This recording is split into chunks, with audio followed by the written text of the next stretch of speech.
Greatness is not easy to define. The fuel that ignites each of us has its own unique blend. What we do know is that greatness is never achieved alone. It's developed. Maybe we can help each other during those long, hard-fought days. And strengthened by the joy found in between. It's in the lessons.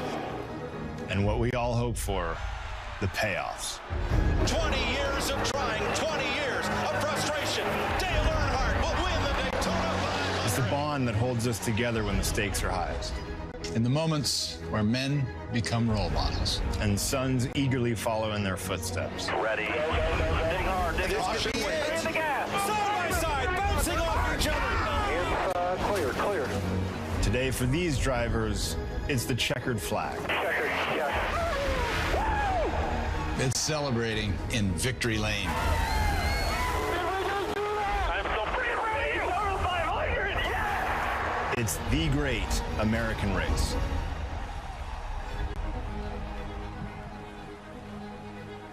Thank you to Kurt and Wyatt Russell, stars of the upcoming second season of Monarch, Legacy of Monsters. Check it out starting February 27th on Apple TV. Packed house in Daytona Beach. Look at that busy pit road as we get set to go. With the great American race, fans have been down signing the start-finish line and just about everything else. Kurt Russell, there's your pace car driver. There's your honorary starter for the 500. We had a concert. We've had a lot of pageantry, pomp, and circumstance. We have the king.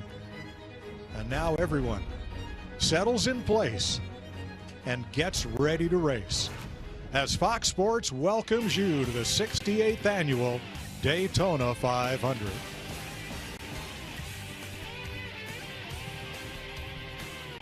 Welcome to our broadcast booth.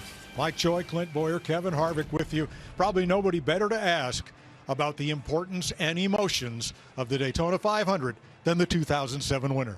Well, Mike, you know coming to this race how important this race is to your race team, to yourself, to your legacy, to everything that you do as a NASCAR driver. This is the biggest race that you can win of the year.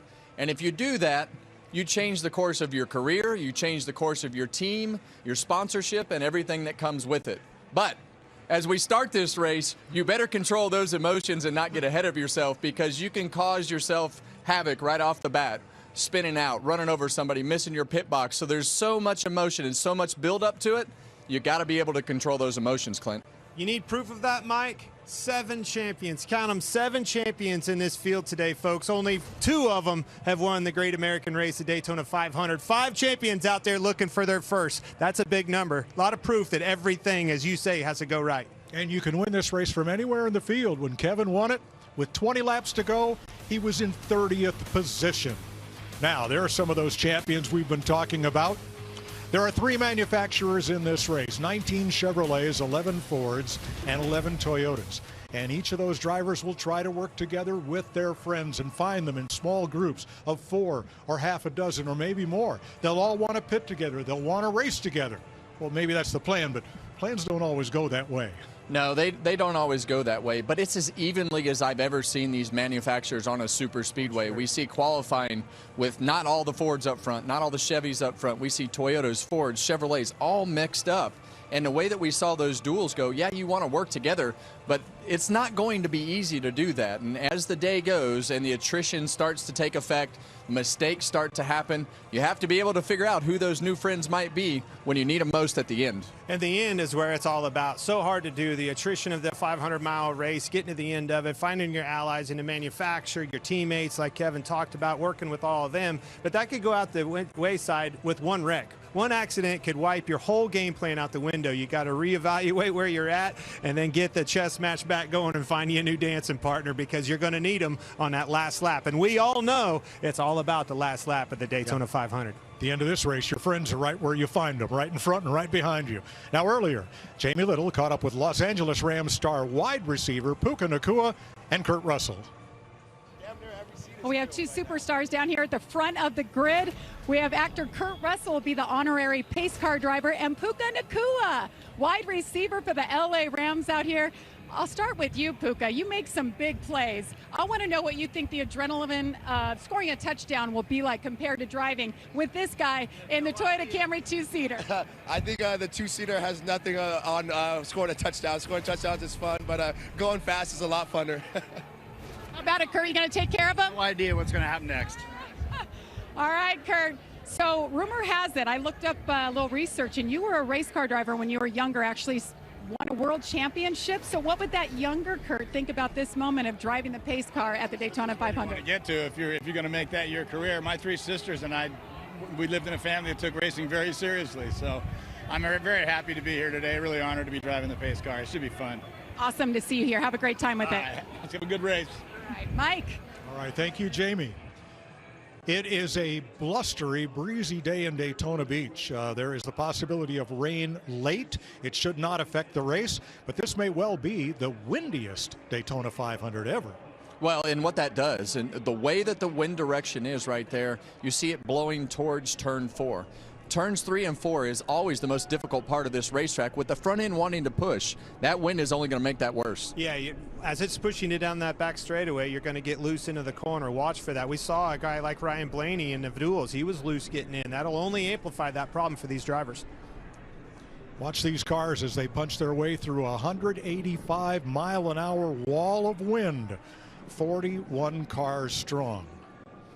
The stands are full. The drivers are strapped in and at the ready. The spotters are on the roof. The crew chiefs are on top of the box. And we're going to go trackside for the command.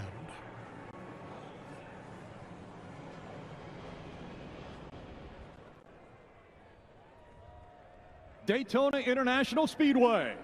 Here to give the command to start engines from Sony Pictures' new family comedy, The Breadwinner. Only in theaters May 29th. Please welcome Nate Bargatze. This is the most American thing I've ever done in my life. Drivers, start your engines!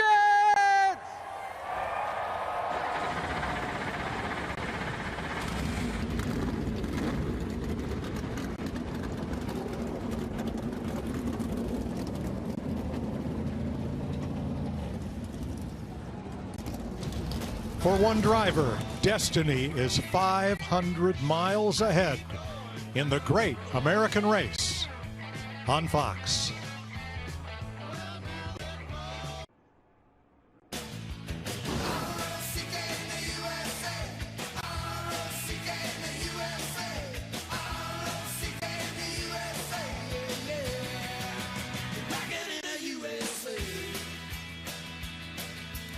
Welcome back to Daytona, where the field rolls off the line, and the Thunderbirds always put on a great show in pre-race for the Daytona 500.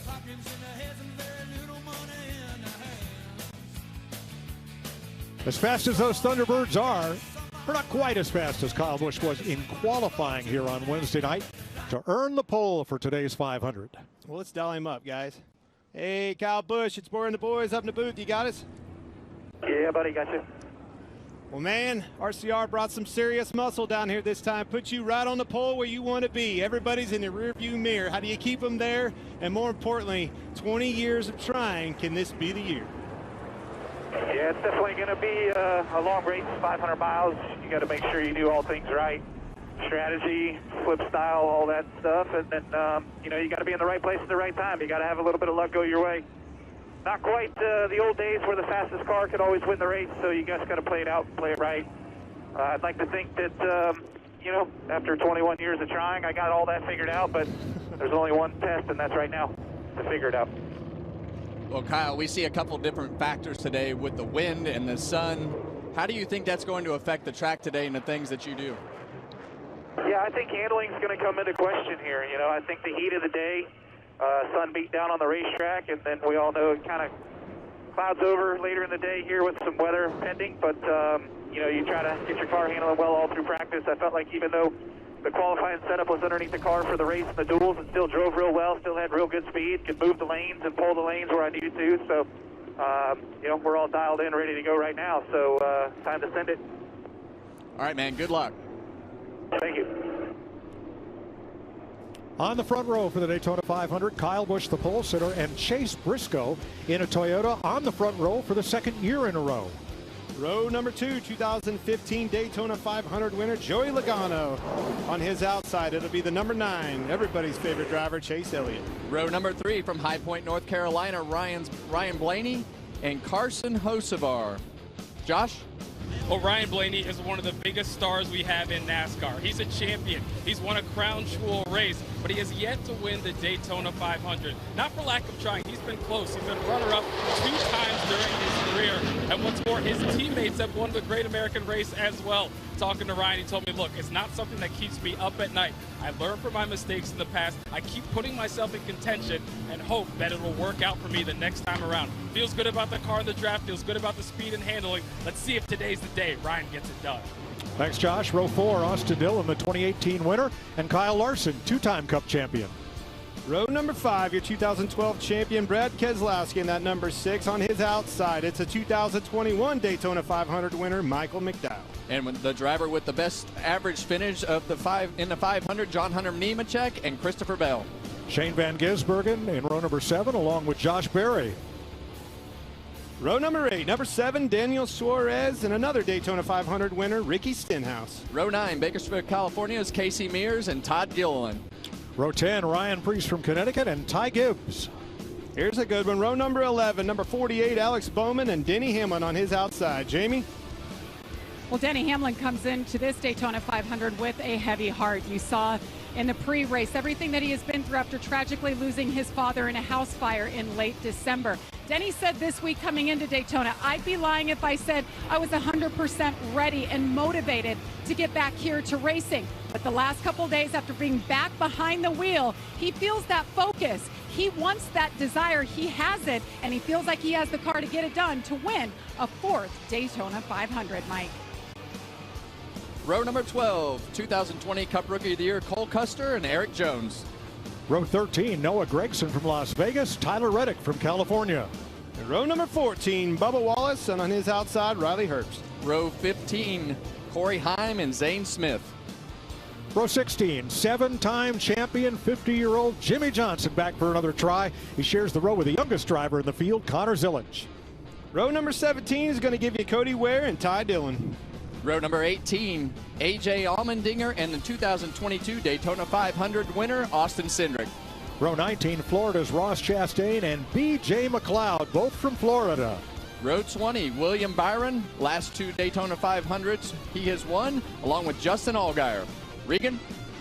Kevin, William Byron has rapidly ascended to superstar status in his Cup Series career, and doing that comes into today with back-to-back Daytona 500 victories. That gives him an opportunity to do something that's never been done in the 68 years of the Great American Race, and that is to win 3 straight. But a practice crash on Thursday has relegated him to a backup car. The team feels great about this backup car, though, and they look to make that happen and win 3 in a row today. And also, starting tailback is another car in a backup car. Do not forget about him, Chris Buescher. All right, let's take a closer look at drafting with our crew chief, Larry McReynolds. Yeah, Mike, to win the Daytona 500, you have to have a fast, good handling race car. Another key to winning is being mistake-free on the racetrack and on pit road, and how you set up for your next pit stop. Let's go to our Toyota Camry cutaway cars and take a look at how the driver can actually help this situation. We're going to look right here, 7 cars in a line drafting. The lead car over 189 miles per hour, 90 to 100% full throttle, getting 5 miles to the gallon. Let's go to the trail car, the car 7th in line. Because of the draft, still over 189 miles per hour, 50 to 60% full throttle, getting 6.5 miles to the gallon. How will this affect the next pit stop for these 2 cars on a 38-lap run? Car 1's going to be empty. Car 7 is going to have over 4 gallons of fuel left. The time to refuel that pit stop for car 7, it's going to be over 2 seconds faster than car 1. Guys, this is huge for track position leading pit road. The bottom line is fuel saving at Daytona is not to go a further distance, it's to shorten up that next pit stop. Well, and you want to get as much fuel to stay in the tank as possible, but it's not easy. It is really, really difficult to do all those things and keep your track position throughout the race. So a lot to balance from the driver's seat. All right, getting close to the start of the Daytona 500. It's time for Toyota Rev Up to Green. Toyota Racing is excited to be kicking off their 20th season in the NASCAR Cup Series with today's running of the Daytona 500. Led by the Toyota Camry XSE pace car with over 200 race wins, 3 championships, and many historic moments. Toyota continues to value its participation in NASCAR and looks forward to many more years of winning performance on and off the track.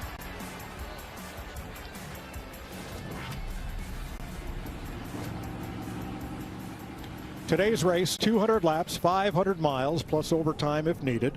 It'll be divided into 3 stages of 65, 65, and 70 laps with at least 1 pit stop in each stage. 55 miles an hour is the limit on pit road with a 5-mile-an-hour tolerance, and you'll need fuel at least every 44 laps.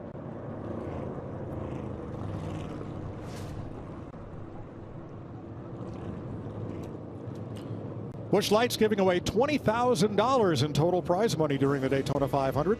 Follow @BuschBeer on social media and enter by commenting #BuschBeer for cash, Busch Dash for cash, #sweepstakes for your chance to win big. You ready, Kev? I'm ready. I'm excited. I know these drivers are too.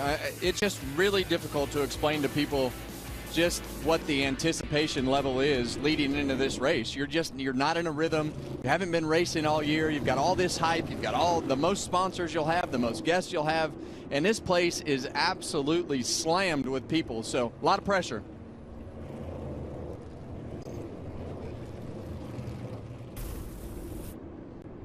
Now here's the next-gen 2-seat Toyota Camry with Puka Nakua, the LA Rams star wide receiver, in the speed seat. And newly minted NASCAR Hall of Famer Kurt Busch is doing the honors behind the wheel. You know he's going to go for a ride, though, Kurt. I tell you what, might line up behind him. Try their hand, huh? Can't trust that guy.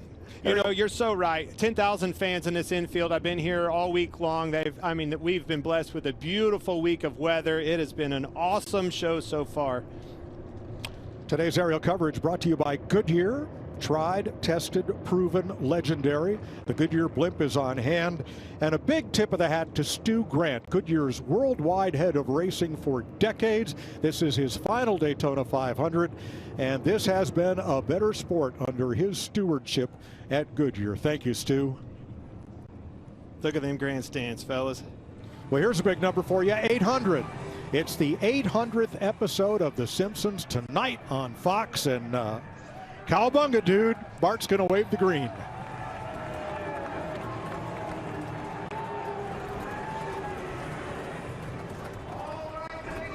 "41 cars, 2 by 2, as the Toyota Camry XSE leads the field.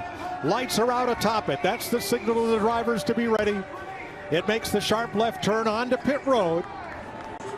And in front of a packed house in Daytona, here they come. Bart Simpson with the green flag. And the 68th Daytona 500 takes the green flag.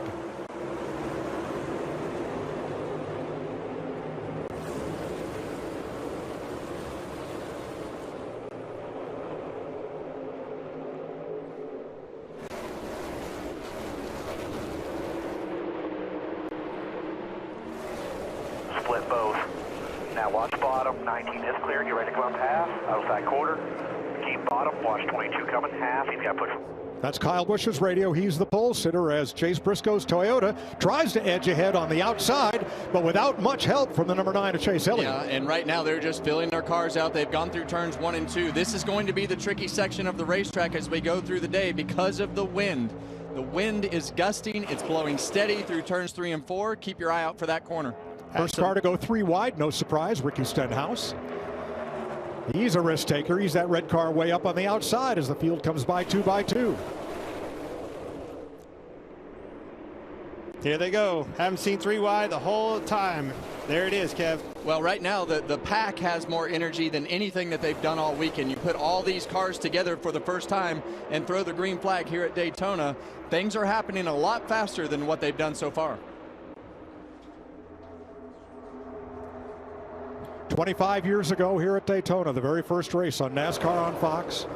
2001 on the final lap of the Daytona 500.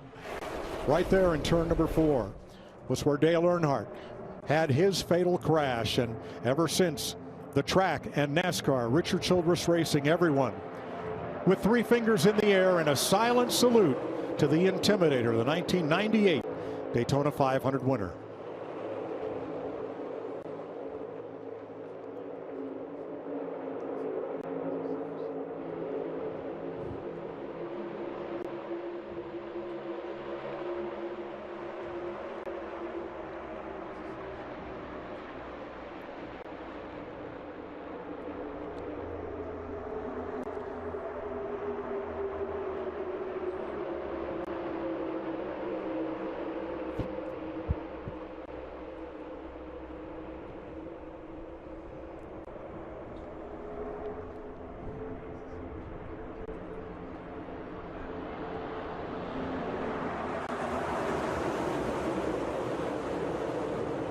Three laps complete.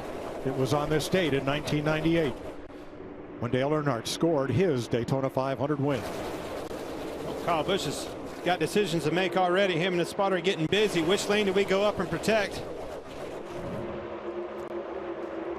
Looks like the outside lines with the momentum. You see that big long line. Strength in numbers at these drafting tracks. Yeah, and it becomes really difficult to block both of those lanes when those cars are even like that, because you're almost guessing as to which lane is going to get that push. And right now, on the inside right there, you see John Hunter Nemechek didn't block the bottom lane. He was paying attention to the 2 lanes that had cars. Pulled right up there. I'm going to take this lead. Here we go.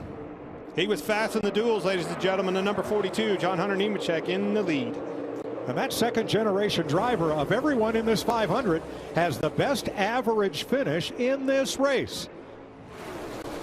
And he proved it again Thursday night here. Had a great finish in the duel. Yeah, he's had a great weekend all around. We saw him contend all night in the truck race, in the duels, and everything that he's been in this weekend, he's been able to put himself up front. And I think when you get those reps of all the looking in the mirror and the blocking and saving fuel, whatever the scenario is, you're going to get better at it, and he's doing a great job all weekend so far. Well, keep track of this right here. That scenario is all those manufacturers being all over the place. They're mixed up. We haven't found our dancing partners yet. The only ones that I truly see there are like, oh we got a wreck. BJ McLeod's around.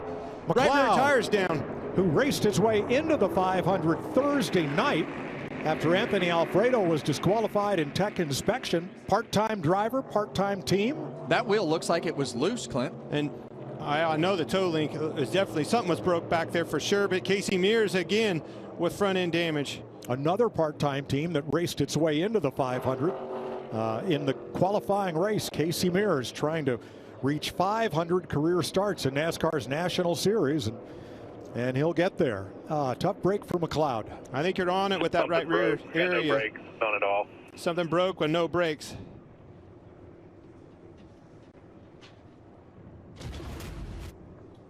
Okay, there he is right there, folks. 78 on the outside. This is going through 3 and 4, up high. Boom. That right rear tire's down, isn't it? Well, the tire's down. it's sideways too. I think that right rear was loose, and what'll happen is that thing will start shifting and rip that wheel in half. Either the lug nuts off or the toe link, something with the right rear.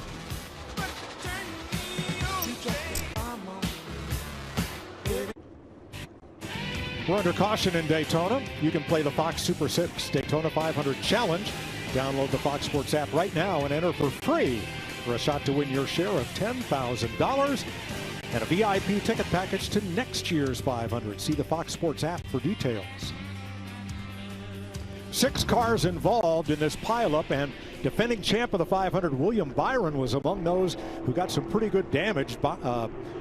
Byron started 39th. Matt Kenseth won from that spot in 2009, but Byron's involved, and they've got work to do. Well, he hit that outside wall pretty hard. You can see the damage with the body on the right side. That's a product of starting in the back of this thing. Yeah, and when you see that fender kind of buckled right there over that right front tire, that's a pretty solid shot. So it's definitely not going to put him out of the race, but he's going to give them feedback on where his steering wheel is, and that'll give them some idea of what they need to check if his steering wheel is not where it was supposed to be when the race started. They're going to check the toe here. Let's take another look at what put us under caution.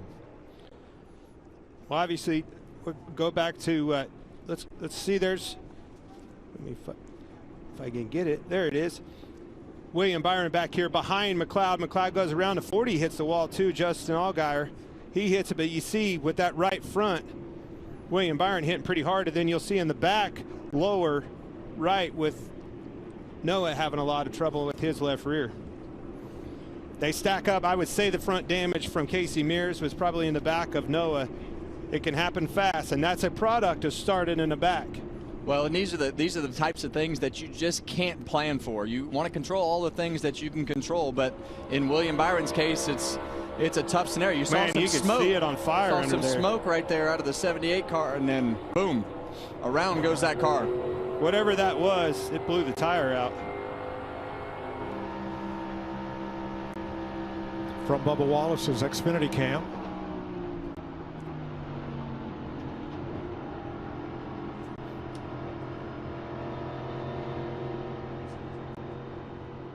And from the Hendrick pit box, Jeff Gordon.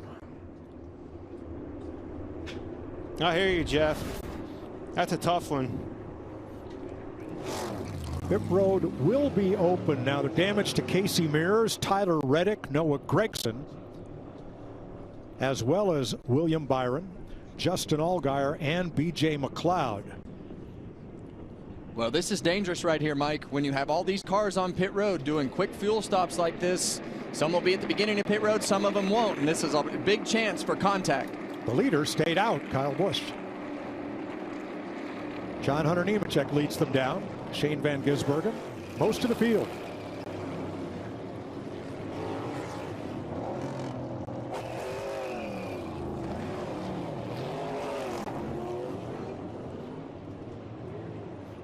Not seeing tire changes, just a splash of gas and go in most cases. Well, that's the most important thing that you have here today is the fuel in that tank, Mike. It's the thing that's going to put you in a position to win this race, to get on and off pit road just like they are right now. So we've seen a couple different strategies, staying out and some pitting.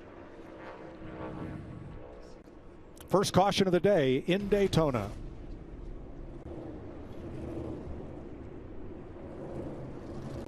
Hello? Whoa. Mama Gorgon 85 lives here? Yep, that's my mom. The absolute legend who went from gaming on her phone to ruthless online streaming slayer with no mercy for any living thing is your mom? Hey guys, apples with peanut butter?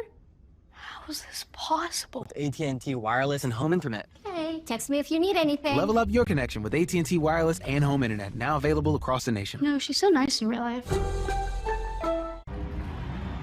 Race you. Race you on dirt, sand, snow. Race you through this, over that, all day, all night. Race you on 4 wheels, 1 wheel. How about no wheels? Race you with the world watching, this guy watching. Race you to the summit, maybe not that summit, to sub 7. Any event, any terrain, anytime. Race you.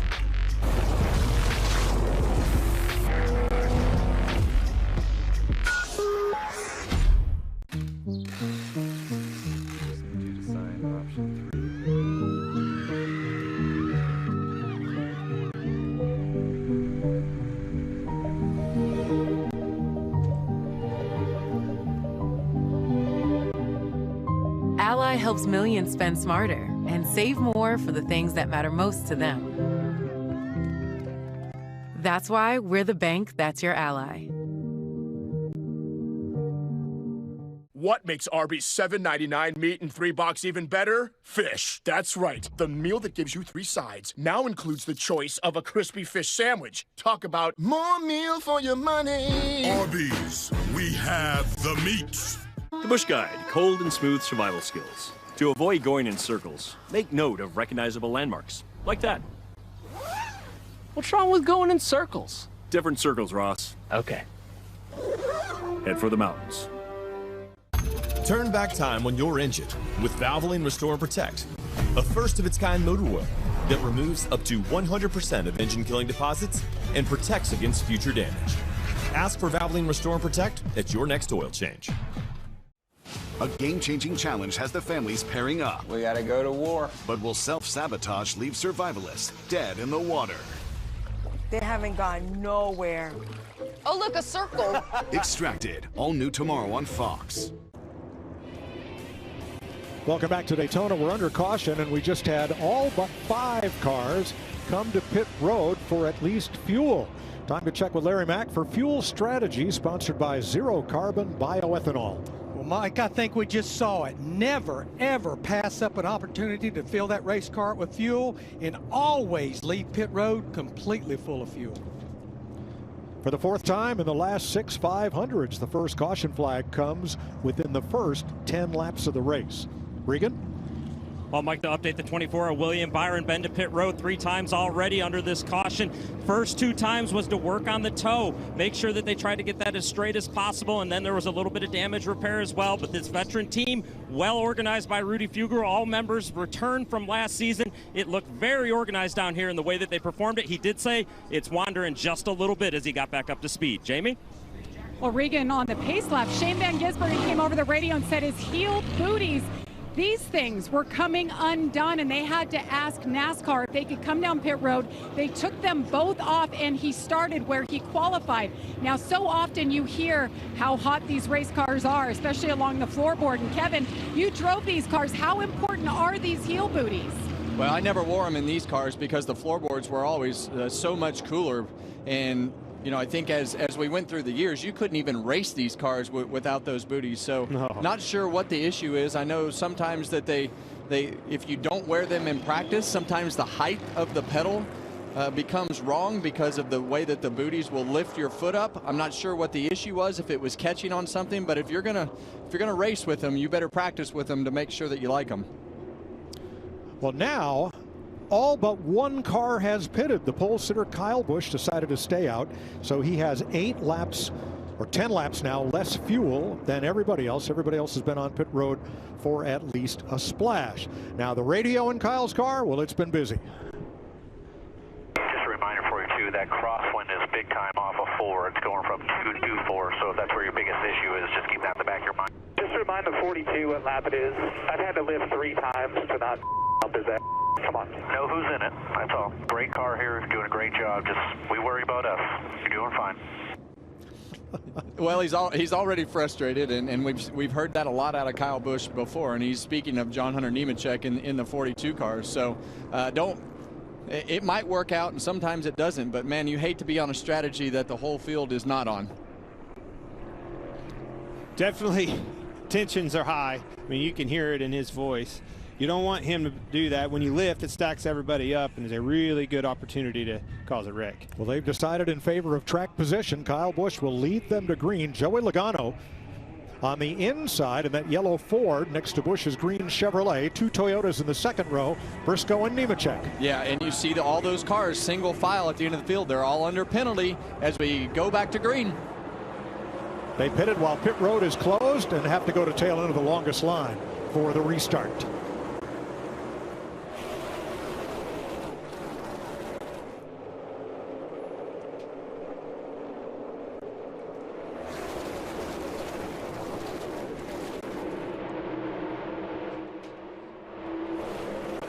Logano with Nemechek and Keselowski on the inside, then Josh Berry. So 3 Fords and a Toyota on the inside lane. Kyle Busch leading the outside with Briscoe in a Toyota behind. Yeah, and it's a lot easier at this point in the race to try to stay in control of the race when you have the same manufacturer 2 rows behind you. If the 42 car pulls out right there, the 6 car's right there to save him. But Logano up the racetrack to block. That was tight, Clint. Well, I wonder if he likes it any more or less with the 22 car doing it than the 42. Get used to that 22 car making bold moves. He's used to running at the front of this pack. Him and his spotter work well together. You have to be aggressive to stay up front. You saw it right there on display. Hey, you see that 3rd car back on the outside row as Kyle Busch leads that top lane SVG up there in that 97 car. John Hunter Nemechek down on the bottom, but a lot of names. There's a few names up here that we don't really get to call out much, but up right now up in the front of this pack, definitely contending. Here's some Joey Logano audio. That's the yellow car in front. You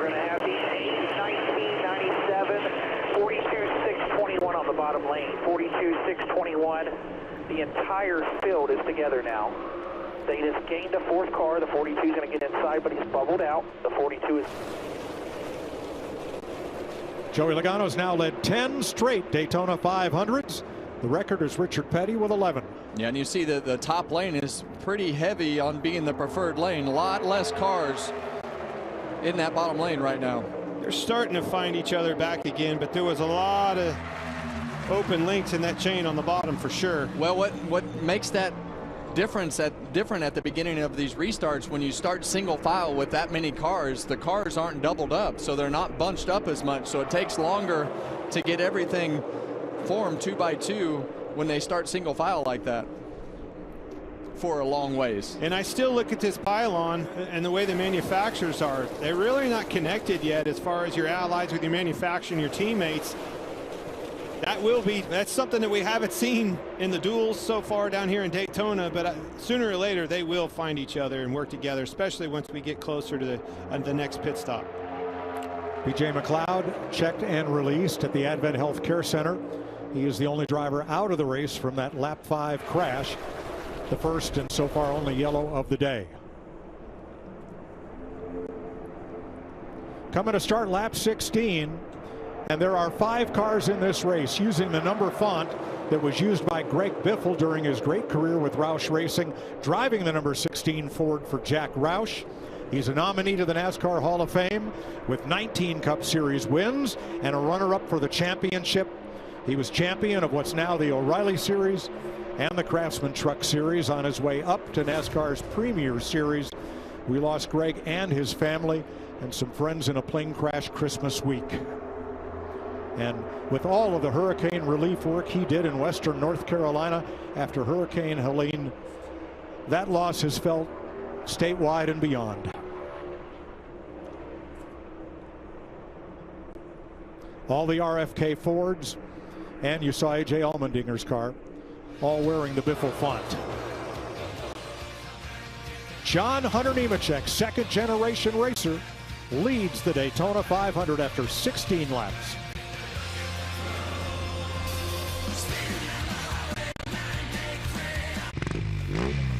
That's right, Mom and Dad.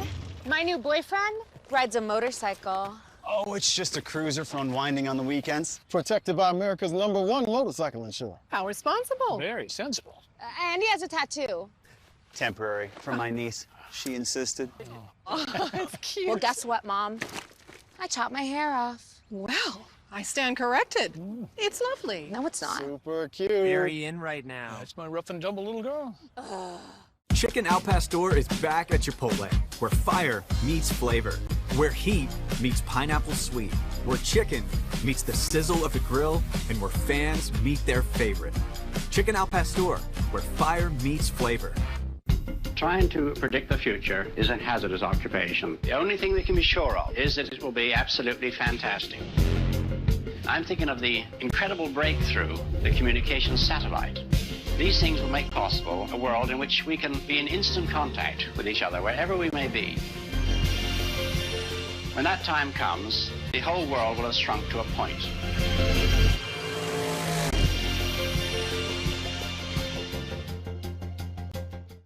Chevy trucks are as capable and dependable as the Chevy people who drive them.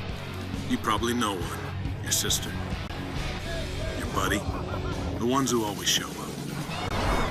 They all have that little extra something. And maybe you got it too. Right now, well-qualified buyers can get 1.9% financing on this Chevy Silverado. Or get $5,350 in total value. You guys, Wendy's has new Biggie deals starting at just $4. So now you can decide how biggie you want to go. Which is kind of beautiful. I'm not condensating, you're condensating. More Biggie options so you can get more of what you really want at Wendy's. Welcome to Sunday at Full Throttle. Oranges don't whisper, they roar. This is where you remember what it's like to feel something. Heart racing with your people, screaming your damn lungs out. Let's go! So America, start your engines!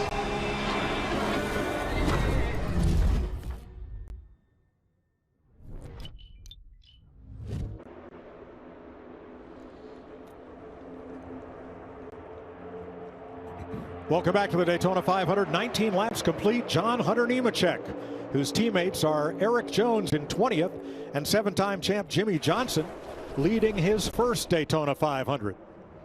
Out in front of Brad Keselowski and Joey Logano. Now, earlier this morning, defending Cup Series champion Kyle Larson and crew chief Cliff Daniels, both of whom were just signed to 5-year extensions by Rick Hendrick, allowed us to listen in on their team meeting. Now's the time. We've got to be locked into the mindset of how we're marching forward this year. There is almost nothing you can do at a speedway to guarantee yourself a win.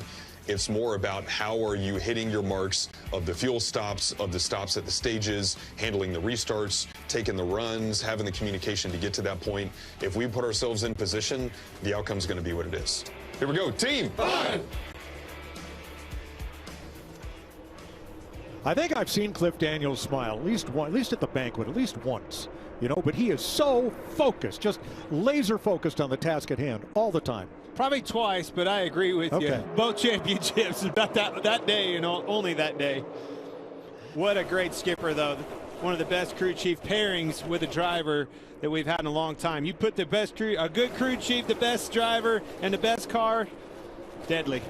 Now, everyone stopped for fuel at lap 8, 9, or 10 under caution, except Kyle Busch in the number 8 car, even though some of the drivers who did stop are wondering, can they make it to the end of this stage without having to stop again? Here's the number 9. Is anybody going to make it at the current rate? No, not at the current rate. Possibly close. It's going to be a stretch, so... but yeah, I just want to be on the good side of it if we can, but we don't think that's really a viable opportunity, but some may try. Alan Gustafson, the crew chief for Chase Elliott, from Daytona Beach, and when he comes to race here, still stays at Mom's for the weekend. Oh, that's pretty awesome. But, you know, I think as we talk about the strategy here at the beginning of this race and this fuel window being so close to the end of the stage, I think if you were at the end, you might see some different strategy, but listening to Alan right there, it sounds like it would take a lot of bullocks to be able to convince yourself to run to the end of this stage. How about so Larry? So early in the race. Sorry. Yeah, I kind of agree with Alan Gustafson. He talked about the current rate or the pace, and we're seeing anywhere from about 60 to 80% full throttle. I think you would have to get down there in that 50% rate to be able to make it to the end right there. I think it's right on the threshold, but we certainly know it's not even close for Kyle Busch in the 8. Well, let's chase that story down pit road, beginning with Josh. Well, guys, it's amazing that Brad Keselowski is even out here today. Broke his femur on a ski trip back in December. The recovery for that, usually about 6 months. He's back in about 8 weeks. They did everything they can to make him comfortable in that car, still walking with a cane. But when he's back behind the wheel, feeling good, and he's happy with the car right now, but talking about getting that line connected in order to maximize their potential right now, Jamie. Well, Josh, John Hunter Nemechek up front leading his first ever laps here at the Daytona 500. I talked to his crew chief, Travis Mack, this morning, and he said, I love this guy that I'm seeing down here this week. He's more aggressive. He felt like they were a little too passive, a little too cautious in this race last year. We saw it in the dual race. We saw it in the truck race on Friday night. Very aggressive, leading laps. Car so far so good. Not saying anything, Regan. Jamie, rookie sensation Connor Zilic right now up 15 positions from where he started, just outside the top 15. One thing the team was worried about as they came into the day was communication between crew chief Randall Burdett, and his spotter Stephen Parsons. Something they didn't anticipate, though, was the wind being a part of that. They've had to remind the spotter, keep the microphone close to your face. As windy as it is on track level, it's twice as windy up on top of the buildings where these spotters are, and some of them do sound muffled. Thanks, Regan. Now, if the race pace slows, everybody will save a little fuel. Is that to everyone's advantage? Well, we checked on the 6. Here, just have some guys in the back, a bunch of guys in the back are showing good enough to make it. Well, if that's the case, we're not doing good here. We can speed up. Joey wants to. I'll get in front of him. Let's go fast. We can't let those guys make it. Can't let those guys make it. It's a heads-up call right there, and they're the only ones that can dictate that. When they slow the pace down, it even helps those guys back there saving fuel even more. Meyer back in that big air pocket of a draft. Let's go. Well, and we saw this a few years ago when they realized that somebody was going to make it and picked up the pace. And so The strategy of this race is so intriguing, and I think right now Kyle Busch is lucky that most people can't make it because he's 10 laps off of what everybody else is, and all these guys up in the front, they're burning more fuel. We saw it the other night in the qualifying races when Chase Briscoe and some of those guys were running out front. When you run out front, no matter if you think you're saving gas or not, you're pushing more air, and it just becomes you burn more gas, and it's just not part of the game that you want to give up, because you got to be able to have enough fuel, or I'll spit this out in a minute, Mike. Okay. You gotta have enough. You gotta be able to put at least amount of fuel in the car as possible. And the upshot of it is Kyle Busch has 8 laps less fuel in his tank than anybody else, because he did not stop under caution. 10 different organizations, 10 different racing teams in the top 10 after 26 laps of the Daytona 500 on Fox.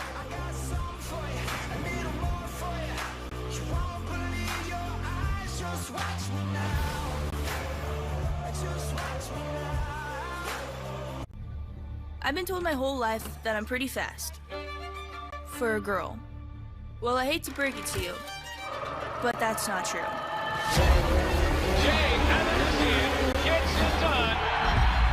Because with the right team, you write your own story. So no, I'm not fast for a girl. I'm fast, period.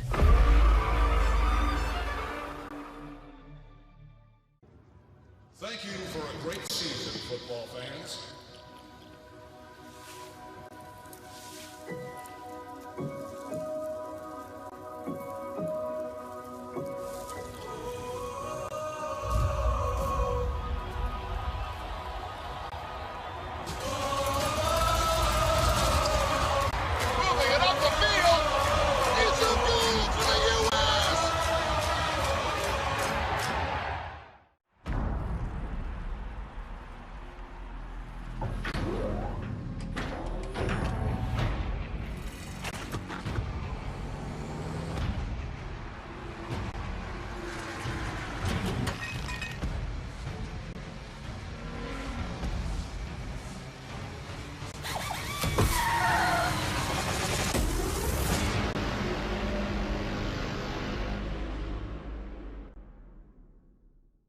I'm a Denny's Super Slam.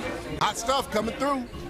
Okay, y'all can chill now. With our new Slammin' Meal Deals, you can feed everyone and still get dessert. If you've got room. Good luck. Denny's new Slammin' Meal Deals starting at $5.99. It's Pod's Epic Savings Event. Save up to 25% on moving and storage until February 16th, and see why Pods is America's #1 container moving company. Whether you're relocating or renovating, save up to 25% at pods.com today. Wake up, you spray tan troll. What's up? Nikki, you told me to roast you if you didn't wake up. Okay, deal's a deal. I guess that whole beauty sleep thing is a myth. That's the best you can do. You look great. For a corpse. Okay, I'm up. Oh boy, I need something in me. You mean besides lip filler? Okay, that was actually pretty good. I found that fancy restaurant you like on Open Table, but wear a bra this time. You know I can return you, right? Good thing you're too lazy. You know me well.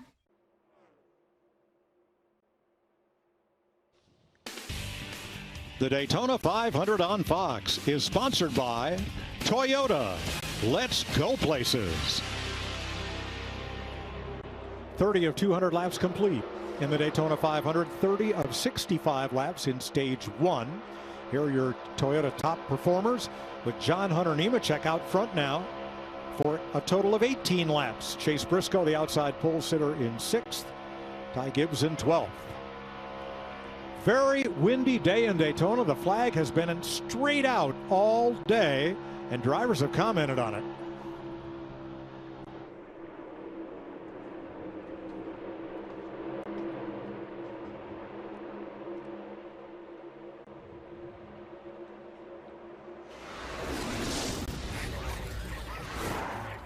Man, you might want to tether in. It's windy, baby. It blew my hat off. I think it's supposed to get worse, right? Yeah, I think so. Wind direction is from turn 2 to 4 at about 20 to 25 miles an hour. That's going to make the exit of 4 that much more difficult. Remember, that wind is ripping. It's way heavier than it's been all weekend, so let's feel it for a lap or two. Unofficially, the windiest Daytona 500 ever. The thing that I never liked about the wind were the gusts, and when it's this windy, you get some pretty good gusts, and you always get pretty comfortable with what your car is doing, and all of a sudden one of those gusts, boom, hits you, and it moves the car around and makes you think something's wrong. It can come from the side, it can come from the front, but it will move the car around when it's this windy. Joey Logano trying to forge that Team Penske Ford into the front of the field. Here's his radio. Try to make it. Got to get to the 47s here. Gonna burn more fuel to do that. Yeah, well, we don't have a choice. If you think that'll be most efficient, that'll put John Hunter pushing you, Brad behind him. So the last lap, 48.45. They're telling Logano they want him in the 47-second bracket. We need more throttle. He's right, it's going to burn more fuel, but what Paul didn't tell him is a reason why we're doing this. Look at the outside line forming up here. We got 3 wide going into 1. Yeah, and that's usually when people start to want to go a little bit faster, when they feel like they're going to give up their track position, and that forces everybody to go faster at the front of the field if they want to maintain that. So you got to make a decision when these guys get up here and start picking up the pace as to which side of the fence you want to stand on. Here we go. Chase Briscoe to the top side, the outside pole sitter for this year's 500, the pole sitter last year, driving for Joe Gibbs Racing. 2 Toyotas sandwiching the Ford of Logano for the lead.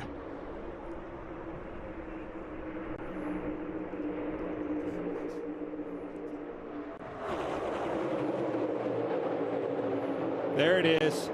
Look at this. We're in the 47s.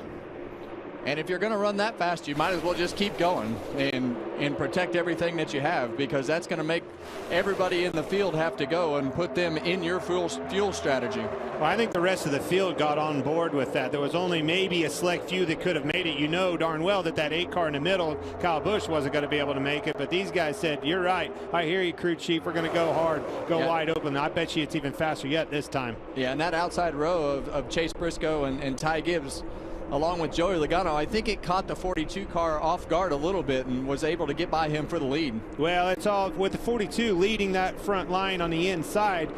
You're only as fast as a car pushing you, so the outside line came on. Doesn't surprise me that he wasn't able to hold suit with them, but he's still pretty good right there. Now he's got Logano in front of him.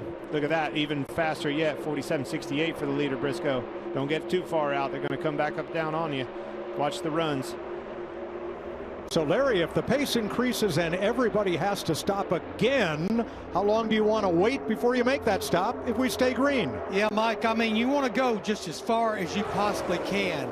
I got to believe with what I saw with throttle prior to a couple of laps ago, that they probably can go somewhere around maybe around lap 50, somewhere in that neighborhood, maybe 55. That's not an on-purpose pit. It's going to merge back on. That is Keselowski. Maybe, I think he got loose off of 4, had trouble, Kevin. Well, we've talked about this temperature today. You talk about the wind, and we know that turns 3 and 4 with the wind, it was already the problem, let alone with the wind. Watch the 6. Kyle Busch way sideways, got into him. Holy cow, what a save. But Kyle Busch did exactly what you're talking about, Clint. He just got loose right there. That's that wind factor off of 4 that they were all talking about. That's as big as it gets, folks. Ryan Blaney's view here. Yeah, and that 6 car being inside right there kept him from spinning out, in my opinion. That's a lot of everybody being patient right there, giving a little bit needed. And these cars will do that. When you're in the middle like that and you've got cars directly in front of you, a little bit spaced out on each side of you, these cars will just randomly step out from underneath you. But I still think that that's part of the wind. Boy, that got Kyle Busch's attention. I had 0 wheel in it. I was neutral. The car yawned out on its own. I think he said didn't have a wheel in it. We've been watching the truck race, the O'Reilly races. Those guys got loose because they snapped loose. They had too much wheel in it, tied off of 4. As soon as they'd land, they would come out from underneath of them and get loose. He said I was neutral right there. I think that's a gust, Kevin. Well, he's super lucky. Yes, yeah, absolutely. That was big. Halfway through stage number 1 in the Daytona 500. Chase Briscoe, Ty Gibbs, Joey Logano up front.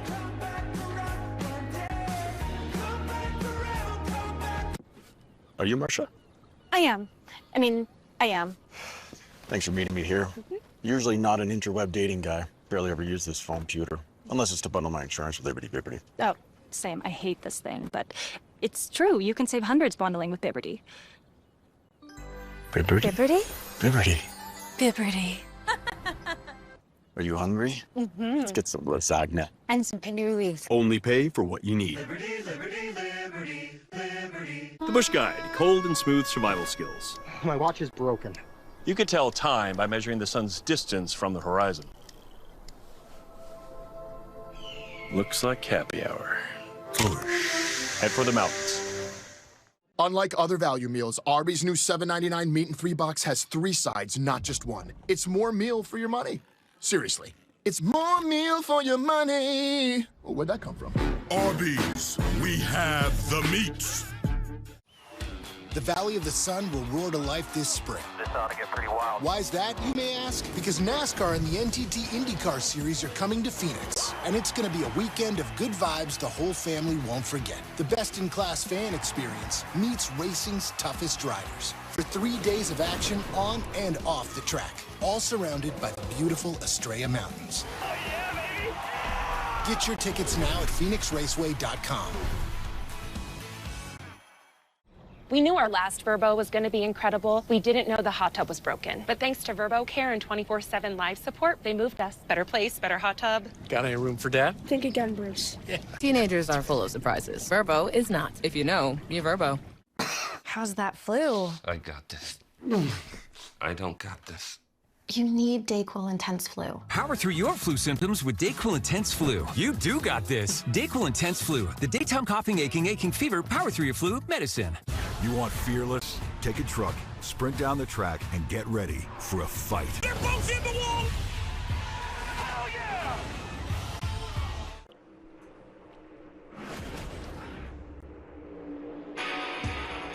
Check out the all-new Fox Sports digital show. Yes, Speed is back with Harvick and Buxton, fueled by Poet Bioethanol and debuting February 23rd. Well, this is really exciting. Will and I have already shot a bunch of interviews. But we're going to cover all of racing, Mike. We're going to cover sprint cars, drag racings, IndyCar, NASCAR. We're going to cover it all on that show. I love it. It's going to be a lot of fun. All right, Chase Briscoe leading the pack as things form up here 3 wide ahead of Logano and Gibbs. Well, we're starting to see a lot of handling issues. We Yes, saw Kyle we are. Busch's car step out right there and almost spin out thanks to Brad Keselowski. He did not. Clint, you just noticed some cars pushing up I the think it was racetrack. Chastain off of 2, got really tight, used a lot of real estate, almost got into the car in the middle row there. I think it was Chastain. Uh-oh, that's a cheat sheet. Don't let that get away from you. Yeah, that there he goes. That's important. Well, not only does he not want to lose that, so he knows what the game plan is with everything, but it's also annoying sitting there moving all around. All those code words.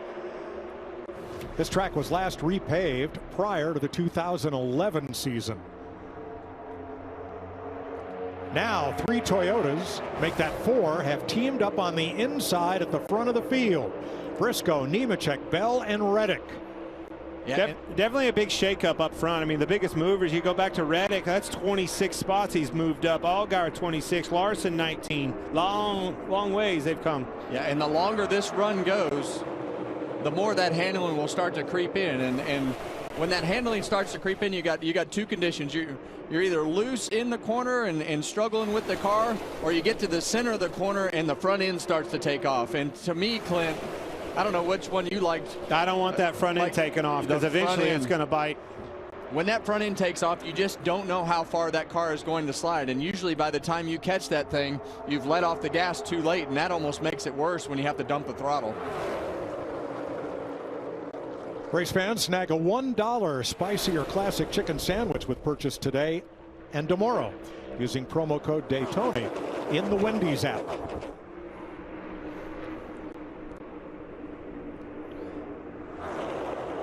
Got Ty Gibbs on that outside, Kev.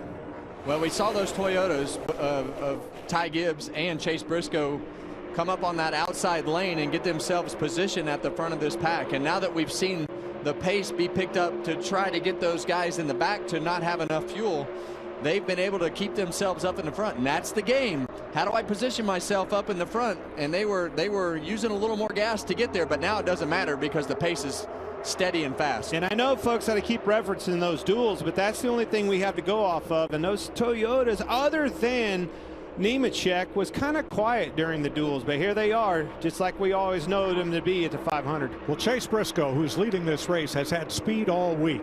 Qualified on the front row for the second year in a row, was fast in his duel, and he's the one car that has seemed to be able to control this pack from the front. What do we know about the Toyota camp? They always handle well. And this track is starting to slide around a bit. These cars are a handful. It doesn't surprise me that those Toyotas are going to the front. Well, you see Wide for 3 rows behind you. You see Joey's sheet has come loose again on our Hunt Brothers Pizza onboard camera right there, but see that outside lane with that 54 and 19 from Joey's in-car right there. They're able to get connected, but you're starting to see some space, and usually when you start to see the space in the cars, it's the guys giving themselves room for whatever their handling issue is to make sure that they give themselves some extra space and some more air on the front of those cars. All right, Cowboy, I heard you say room, man. There wasn't any room to put your hand in between that 54 and the wall off of 4 the last time. He was out of room. Woo, it was close. Now remember, Kyle Busch, the pole sitter, did not stop during the caution flag at lap 8, 9, and 10 when everybody else did. Larry Mack, how far can he go? Well, I've been watching his throttle, and Jim Pullman has continued to pull him back on the throttle. And as you can say, he has fallen back all the way to 20th. Right now, lap 46, that's the fuel window right there. That's based on 100%. What I've seen with his throttle, I'm saying he maybe can go another 8 to 10 laps. Wow. Won't get you to the end of the stage. Jamie? Well, I've been listening to Kyle Busch's radio, and his spotter, Derek Nealon, just told him, Kyle, we're going to come at lap 49, so go ahead and pick up the pace now. So just a few laps from now, Regan. Jamie, the other side of that is the 3 car of his teammate Austin Dillon. They said we may pit with Kyle to help out our teammate with about 10 laps to go. Austin very new to the team. I'm not going to be able to get out of this pack to help him right now, so that may not work out. No, he's in 8th place on the outside, carrying the Poet Ethanol onboard can. Well, and to be honest with you, I wouldn't want to get out. I wouldn't try very hard to get out of that pack because I wouldn't want to take myself out of position of having a chance to win this Daytona 500. And if you pit with Kyle, it's just going to be you two. And right now, Austin Dillon has himself positioned towards the front of this field. I would just stay up in that lane no matter what they told me to do, to be honest with you. Ford's aligned on the inside. Logano and Keselowski.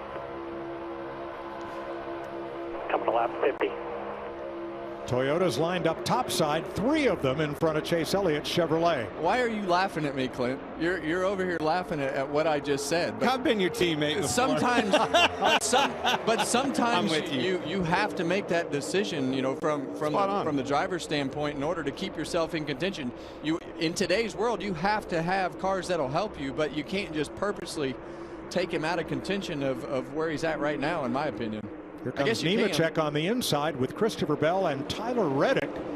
3 Toyotas trying to flow together down at the bottom of the racetrack. We haven't had enough cars in those duels to see this outside line really prevail like we do with all 41 cars out there. Here in maybe the 8 car. Well, and sometimes, Clint, you know, getting up next to that there wall. It is. Look back here. See those hands? I think 8. Ty Dillon's going to come with him. You know he's on board with that. We're coming this time, 8 car. Again, that's the only car that did not stop during the first and only caution period of the race back at lap 5. No mistakes. Do not slide the tires. And Josh Berry's coming with him, and 2 more.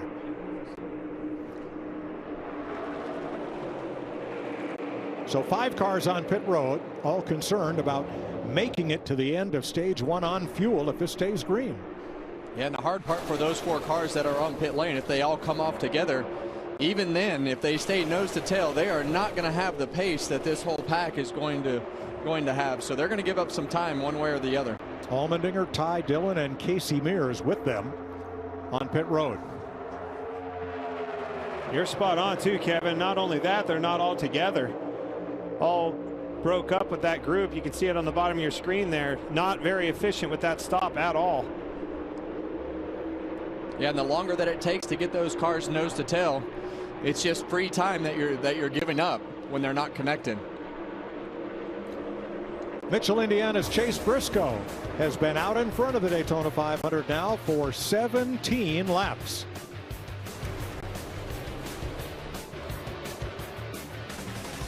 NBA, always something different. All night, every night. Nailed it. Damn good. Bucket. Bucket! Oh, get that out of here. Yes! Boom. Bang! Count it. Let's go! New customers bet $5 and get $100 in bonus bets if you win. You guys, Wendy's has new Biggie deals starting at just $4. So now you can decide how biggie you want to go. Which is kind of beautiful. I'm not condensating, you're condensating. More Biggie options so you can get more of what you really want at Wendy's. Brandon Coley, Jablonski Auto Body, LLC. Yeah! What'd she call Harper? Oh, we actually sold the Twins naming rights. You know, like stadiums do. Very lucrative. Oasis Breeze, Tan and Spa. The right money moves aren't as absurd as you think. Following Jesus was never meant to be done alone. Iron sharpens iron, you know.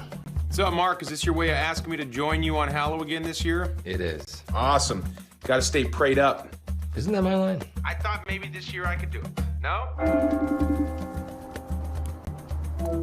Oh, hey guys. Sorry, I must have forgotten to silence my phone. I was just praying. Classic Jesus. That's why we're calling. Hallow? This Lent? Absolutely. Sweet. Pray every day this Lent on Hallow. Stay prayed up. Try Dr. Pepper Blackberry. It's Dr. Pepper and cream soda. We ride for Dr. Pepper strawberries and cream. What did she say? She said Dr. Pepper Cherry is the bestest, boldest Dr. Pepper. Now, just a doggone minute. There's no finer flavor than Dr. Pepper and cream soda. Thank you, Blackberry Raven. Find your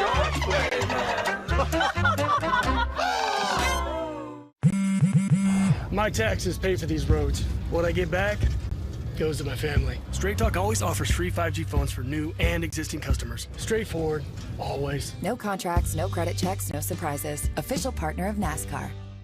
They don't know the first thing about you or Walmart Plus. Like that Walmart Plus members get free delivery on more than just groceries. Free delivery on these apples and this shirt.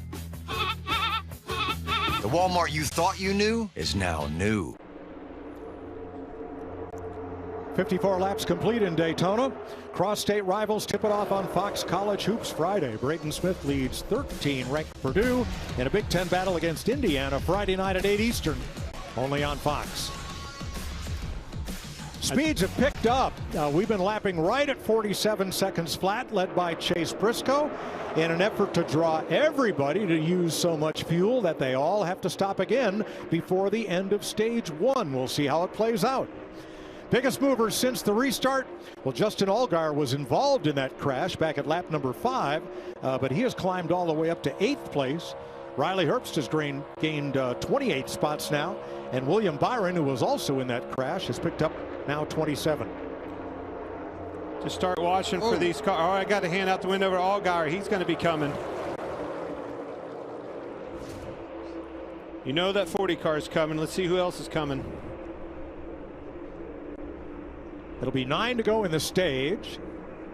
And here comes a small group of cars, just 4, led by Joey Logano. That's surprising to me. Another small group of 4. Yeah, because right now all those cars that pitted, they're about 8/10 of a second.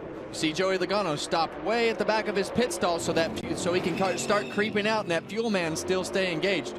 We've seen some videos. They make up a lot of time there and have enough fuel. Filling it up with Sunoco race fuel with zero carbon bioethanol. And those 4 cars left pit road not in a tight pack. In fact, you got Byron in the wall again, guys. 24, Byron. He's in trouble. He hit it hard. I think it was a pretty good push there. I got some right side contact. I think it's fine. Everything's fine, he's saying. Teammate Alex Bowman right behind him. Gosh, as much smoke as there was right there, he didn't lose much time with everything that took place.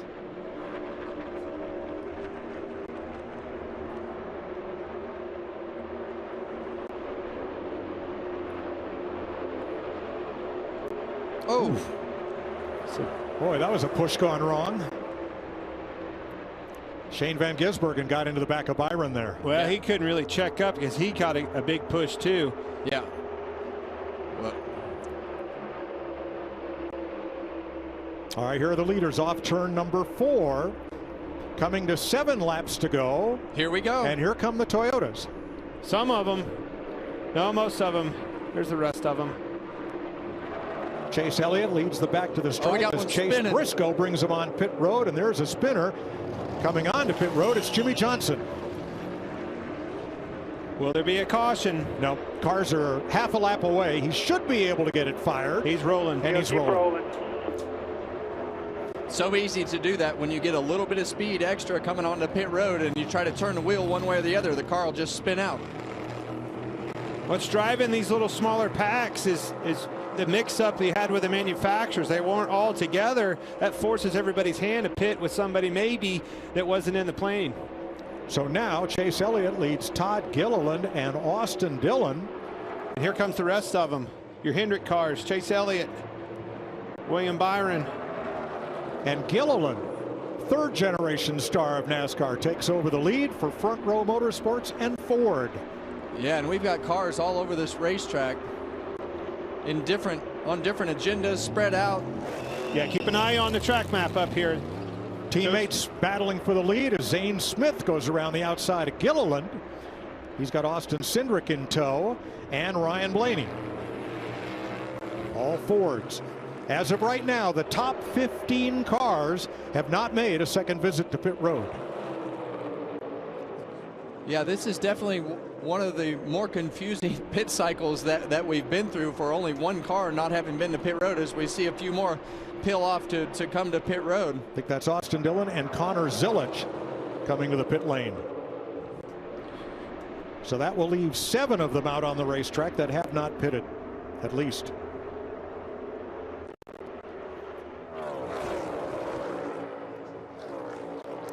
Five to go and stage points. Whoa, boy! Ooh. Byron almost had the back bumper of his car taken off right there. By a teammate. Well, and that's what happens when you get some of these groups starting to merge together. The difference in speed, and all but turned Kyle Larson around right there in the middle of 3 and 4. At lap 65, 10 points to the stage winner, 9 for second, down to 1 for 10th. As the pileup for points begins with the new championship format NASCAR has this year. Yeah, and right now, Joey Logano right here and that group in the back, they want these cars to stay side by side. They want them to stay too wide. If they're single file, those guys will have a hard time making up that ground. So the more that these guys stay too wide, the more it'll draw those two groups together. And there's the second group that you talk about, led by Logano. Yeah, and they're going to catch them for that reason.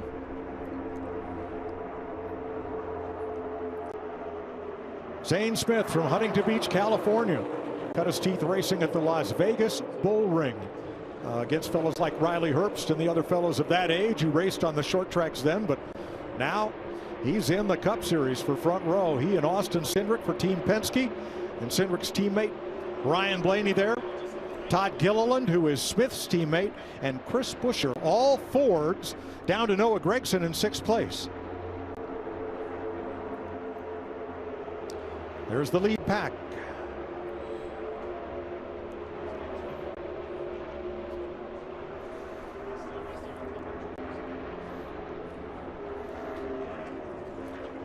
They're in the middle of the backstretch. They'll be coming to 2 to go in stage 1.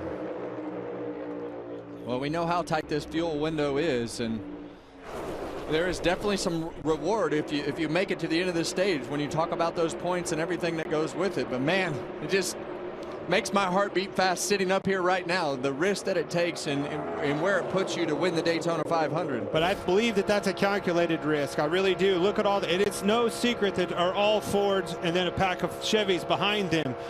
You know that was a playbook. Those guys stayed back there, saved enough fuel to try to make it to the end of this thing collectively as a group. 6 Fords leading 4 Chevrolets. As we're going to come down to the final lap of stage number 1. That's why you work together. Right here, you're going to make it to the end, all because you chose to stay together and be on the same page. Right here, 1 to go. Still half of 2. Those 10 drivers looking for stage points. The die is cast. None of them have been on pit road in the last 54 laps. That's stretching it pretty good there. Yeah, and that second group, you can see them mixing it up still. This lead group right here, they're pretty much single file, but you just never know what's going to happen with this lead group. Do they run out of gas? Do you have anything happen? But right now, they're racing for a stage win. And those 10 drivers right there will collect the 10 stage points for stage 1 as Zane Smith and Austin Cindric bring them around toward the start-finish line. Blaney Hocevar is the one Chevrolet that has fought his way to the front along with his teammate Daniel Suarez in the 7. Stage 1. We'll go to the driver from California, Zane Smith. His first career stage win. Kevin, when we were talking about this before the race, who did we say worked the best with one another? Those Fords, they proved it right there once again. Zane Smith, the stage 1 winner over Cindric, Blaney, Hocevar, and Chris Buescher. To the action from the Daytona 500. Here's Jamie Little. Well, last year, Chase Briscoe had a breakout performance with Joe Gibbs Racing, won 3 times, went to the championship 4, finished 3rd. Today, he's back with his pit crew. They have 1 change, so let's go ahead and meet them. AJ Rosini, front tire changer. That was part of the 2019 Indy 500 win. Lee Cunningham, rear tire changer, 2017 Cup Series champion. CJ Bailey, tire carrier, running back at the Manio High. Caleb Dirks, Jackman, former professional baseball player. Matt Terrell, fueler, 2013 Daytona 500 champion. On the front row for the 500 for the 2nd year in a row, and they've had speed all week. They really have, and we saw them on the pole for the Daytona 500 here last year. So this team, pit crew, everybody being together for another year just allows them to start working on the details of who they are and what they're doing. So look at this, guys. How close were they pushing it? This close. Now they are getting pushed. 4 car ran out of gas. Noah Gregson need a little help getting back. Thank you, buddy. Josh Berry to the rescue. On board our Ford Racing cam here with Austin Cindric, you hear him shutting that car off, and that's what they will do during caution.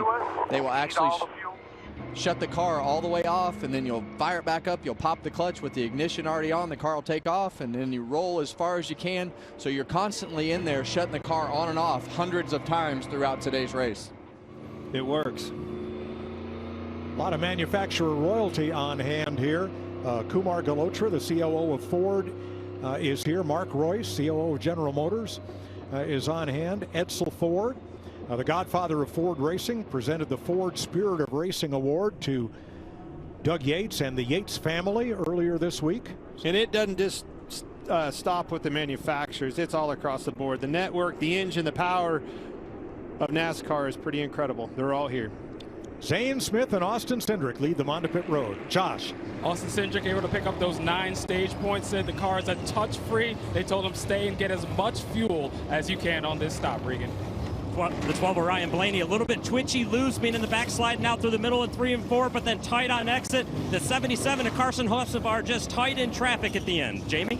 Zane Smith in the 38, 2-time Truck Series winner here, having a heck of a day. Just led his first ever laps here at the Daytona 500 and got his first career stage win. A long stop here for the 38.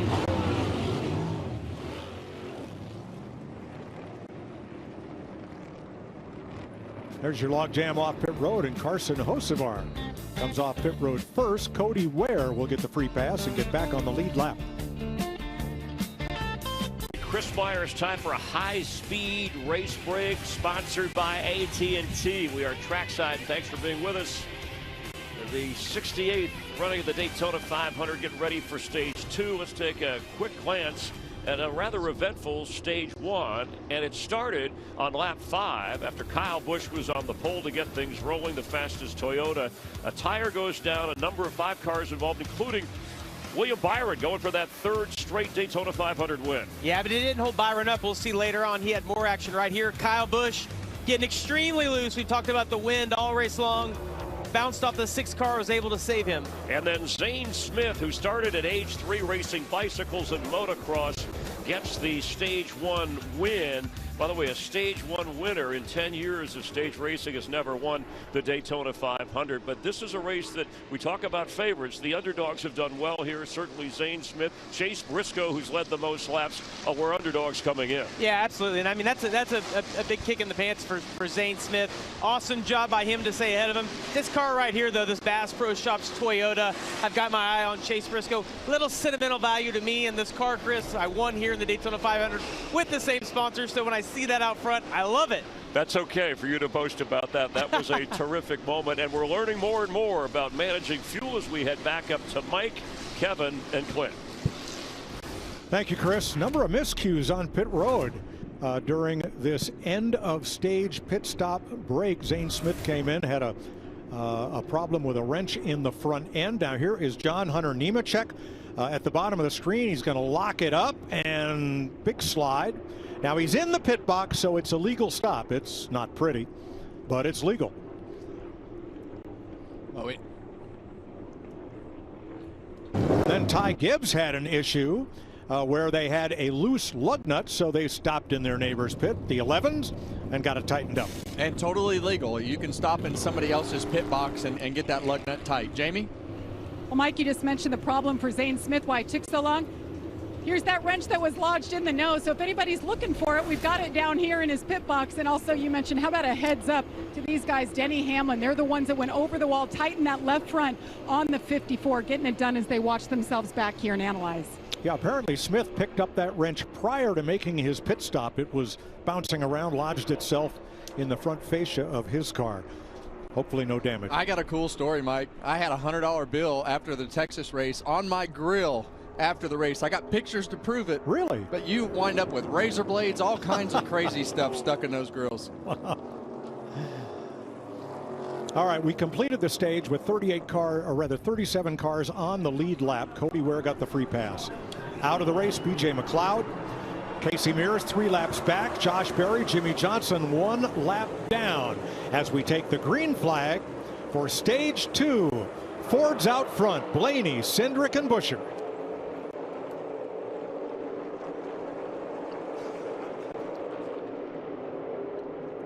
Just broke, still on to your right.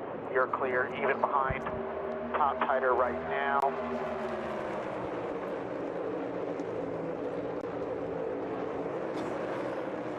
Gotta love Daytona. Austin Cindric leading this race. He started 36th.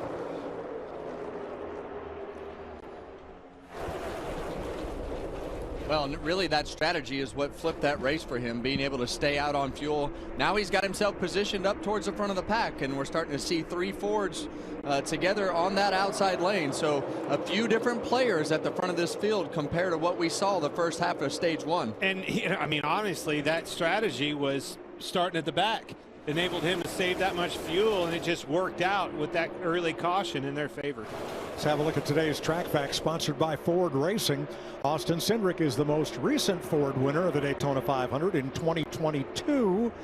In the 500, since this 7th generation car debuted, Ford has led nearly 60% of all laps, and Ford's won the 500 17 times.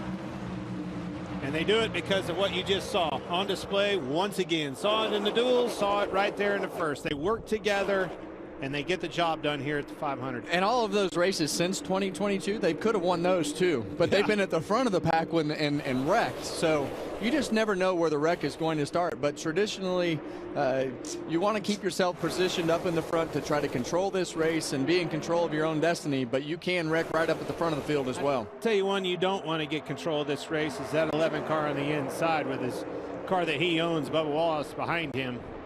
three-time winner of this race. Or the other car he owns, Tyler Reddick, the 45, right behind him. Funny how that works, isn't it, Mike? Yeah, and you got another Toyota right behind Tyler Reddick of Christopher Bell. So we're starting to see some of those manufacturer alliances start to line up.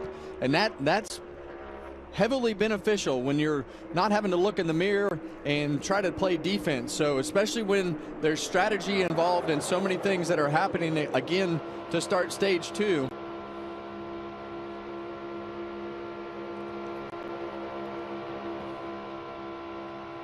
Still grounding your quarter.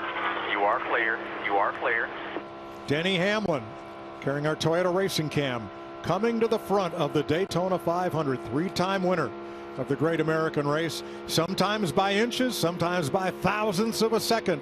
But he's the fellow who knows how to get it done. Well, we all know the story of Denny not being able to get to victory lane on the speedways, or not being as good on the speedways as what he was in the old car with the new Gen 7 car. But I can tell you, he has plenty of experience. He has plenty of knowledge to be able to win these races too in this car. It just hasn't worked out. But Denny Hamlin's a veteran. He's very good on these speedways. He's a student of the sport, very hard on himself, critiques himself, and as you need to do to be able to make yourself better on a week-to-week basis. So Denny's not only a great race car driver, but he works really, really hard to be better. Missed that. It obviously wants to be on that outside, missed the block there.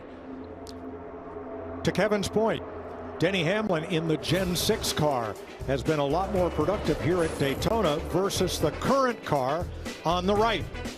3 wins, 7 top 5s, and a lot of laps led. But it's a new day here in Daytona, and it's Denny Hamlin out front as Bubba Wallace tries the bottom, tries to get alongside. Bubba, two-time runner-up in the Daytona 500, won the Brickyard last year. Well, you see Bubba's teammate right behind him, Tyler Reddick, and Bubba Wallace bumper to bumper right there. But you talk about Bubba Wallace going to victory lane at one of our sport's biggest races, and his teammate last year did not. Tyler Reddick needs to have a big year. The expectations are for that car to be in victory lane. Michael Jordan and Denny Hamlin put these cars on the racetrack to win and have the funding and people to have those expectations. On board right here with Bubba Wallace and his Xfinity onboard camera. Now, he told me this morning up in the suite that he'd be driving around one-handed at 185, running about 48 seconds, just kind of loafing along. That doesn't look like loafing to me. He's busy. Yeah, well, he's been off all winter and used to practice laps and qualifying laps. When a lot of times it catches you off guard when you get into this race, just how much more of a handful it really is, because the pace is picked up, the sun is out, and the wind is blowing. Those cars right now today are a handful to drive. And Bubba Wallace is a new dad. And he told me one of the greatest things about any race day at all is you come back to the hall, to the bus, and there's your son, and suddenly whatever happened on the racetrack just didn't mean as much as it did before. Pretty awesome. The Wallace is expecting their second child this March. Bubba Wallace, Denny Hamlin battle for the lead in Daytona.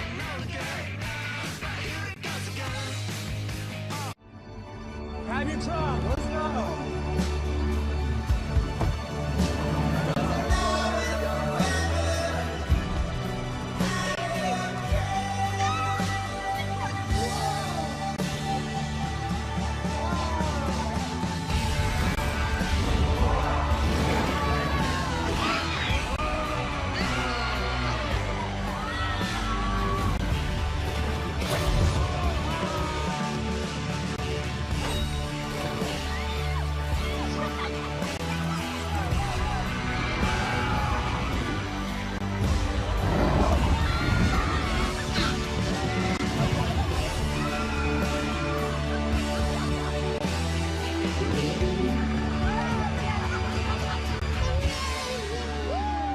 Four parks.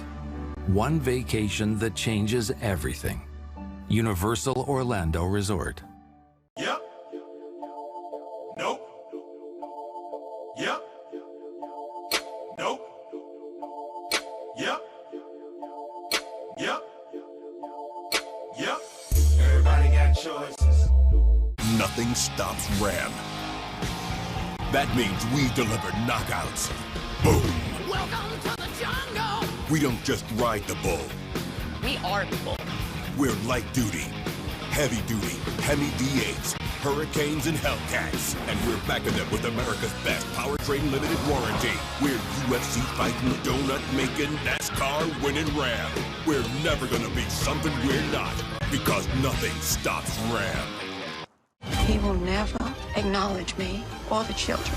Abigail, he is an abomination and no son of mine. Hell is empty. All the devils are here. Welcome to the World Baseball Classic. Aaron Judge, Bryce Harper, Juan Soto.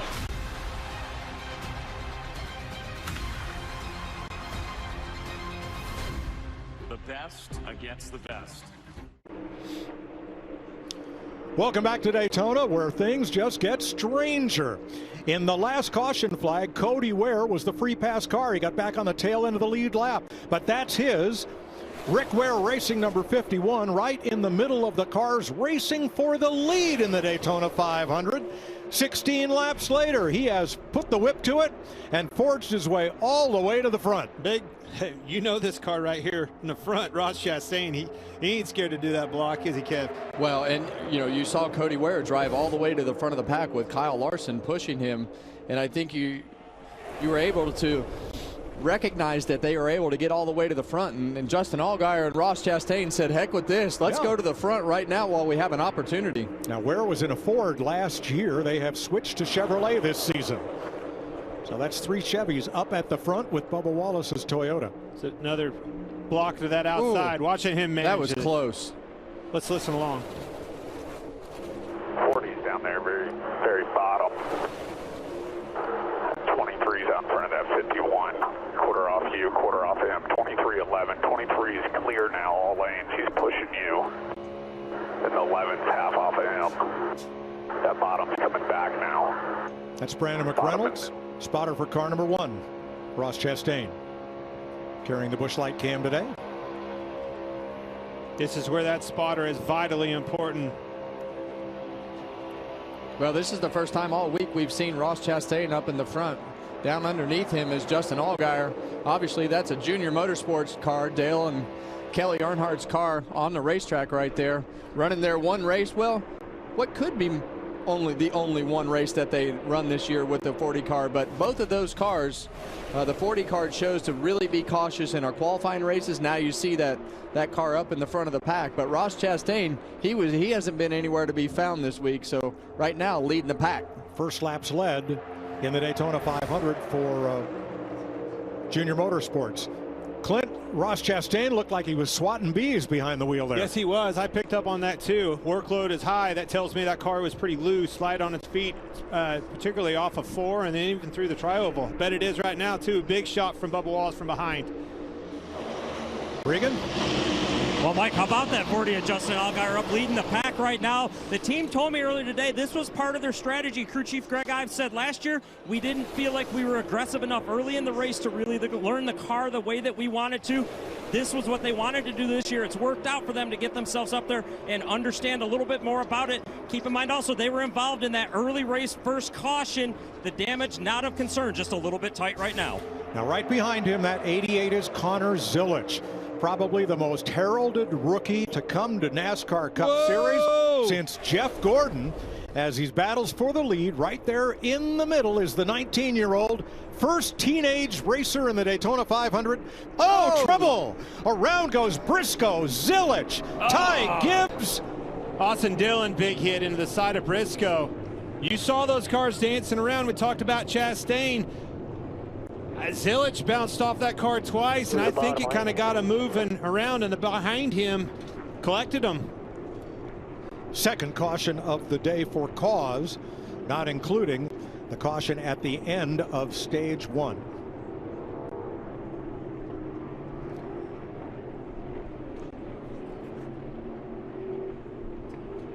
Chase Briscoe able to drive away after getting sideswiped. There's some splitter damage on Zilich's car. Yeah, and you see them putting the air in the side of that car to raise the suspension. That's the It's actually getting start up in turn 3. I was right, guys. It starts right here with Connor Zilic. Watch him. He gets into the side of the 40 once. It happens again, and then Cody Ware behind him. Keep an eye on the stack up. Moving around, car got squirrely, got a little bit loose up off the corner. They touch again. The rest is history. Watch Austin Dillon. Boom! Ooh. Big shot into Briscoe down low. Looked like Chastain got into Cody Ware and sent them spinning. You see the 34 car at the end, big hit. And it looked like, I can't tell if Connor was coming up the racetrack to side draft or Justin was going down, but regardless, it stacked him up, and Ross Chastain got into the right front of Cody Ware. And when you hit the right front of these cars, it just immediately hangs a left. Austin Dillon with nowhere to go. A lot of damage on that 3 car. A lot of movement with Zilic. That's the first time. Second time, you see him starting to move around, trying to avoid it. Boy, and if you're Johnny Morris, when you have your cars, what are the odds of your cars running into each other like that?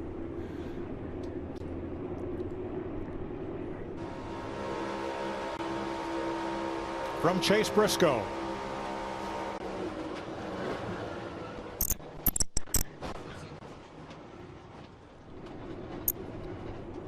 Pretty hard hit, even at reduced speed down in the infield grass. Yeah, it'll be interesting to see what they say about the right front suspension on that car as we're on board with Austin Dillon right here. Couldn't see him. Nothing. Lost him in the smoke, huh? Nothing he can do about that. His lap.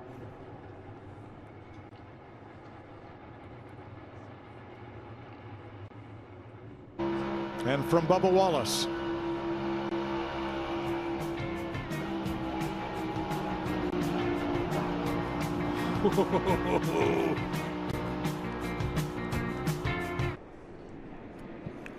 Under caution in Daytona, 9 cars involved. Ty Dillon, Justin Allgaier, Ross Chastain, and Cody Ware will leave them onto pit road.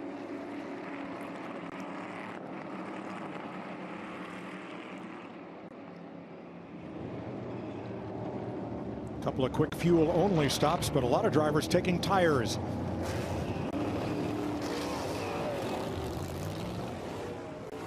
Pit road a busy place still with 34 cars on the lead lap. They come out 5 wide.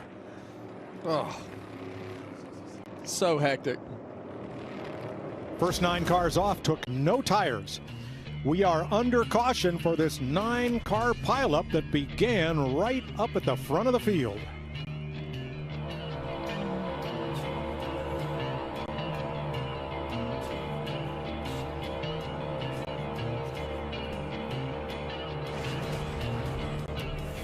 Sarah Benzino, Brandon Coley, Jablonski Auto Body, LLC. Yeah! Woo! What did she call Harper? Oh, you mean Jablonski Auto Body, LLC. We actually sold the Twins naming rights. You know, like stadiums do. Kids are so expensive these days. Here he comes. Oasis Breeze Tan and Spa. Yeah! If you need a tan, I'm your man. Could do business with you. Or we can look at some investment options for you. Works for us. The right money moves aren't as absurd as you think. It starts with Celsius. Feel I can feel good about. I'm gonna need it. I'm training for life. From after-school pickups to meal prep to a 12-hour night shift. I don't have time to get ready. I've got to stay ready. Dawn Patrol starts with a Celsius. I got a whole day to seize. First it's cardio, then it's a race against the clock. Refuel. I've got 48 to do in 24. It's 4:49 a.m. Grab a Celsius, lock in. I've got a goal to hit and a deck to conquer. A party to be the life of and all the essential energy I need to do it. The world outside is no longer survivable. I spent the last 3 years in an underground bunker. The bunker, it's real. It's real. She's up to something, and I'm gonna figure out what it is. A militia has amassed outside our doors. We're coming in. People are alive out there? They appear heavily armed and quite serious. This place, there's something there. Something dangerous. It's never just about the bunker. Wait a minute, get it how you live it. 10 toes in when we standing on business. I'm underground methods, straight terror. Better ingredients, better pizza. Papa John's. We knew our last Verbo was going to be incredible. We didn't know the hot tub was broken. But thanks to Verbo Care and 24/7 live support, they moved us. Better place, better hot tub. Got any room for Dad? Think again, Bruce. Yeah. Teenagers are full of surprises. Verbo is not. If you know, you Verbo. Welcome to the paint auction. Non-stop 24 hours of... Oh, my God. It's bleeding. I can't imagine what this feels like.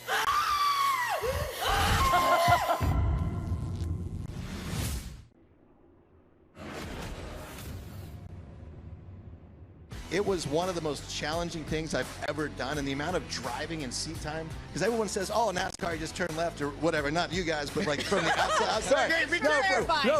From the outside. And I look at guys, Juan Montoya was like coming in from F1, coming in from Indy, coming in from dirt track and all this other stuff, and nobody holds a candle to NASCAR drivers on a NASCAR course. Kevin Harvick's Happy Hour, new episode Tuesdays and Thursdays on your favorite podcast platform. Yeah, it was fun that was our first live show, and we did that right out here in the Midway on Thursday. So Travis Pastrana, obviously such a cool dude, and was in the truck race on Friday night. Had he and Cletus on the show. Great. Good time. Connor Zilich has been in the garage and back out on track. Cody Ware with a long stop. Austin Dillon went to the garage for repairs. So did Chase Briscoe. Now, Busch Light's giving away $500 every lap that ends in a 1. That's $20,000 total prize money during the 500. Follow @BuschBeer on social media and enter by commenting #Busch-for-Cash, #sweepstakes for your chance to win.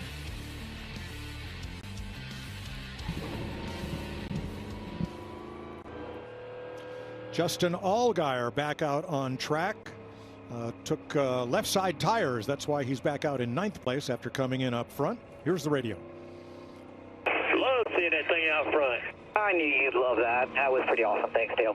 Took me a lot longer to get up there than I wanted for you, but glad we got it. Oh, that was fun to watch the process. Good job. Well, Dale Earnhardt Jr. sure knows what it's like to run up front here.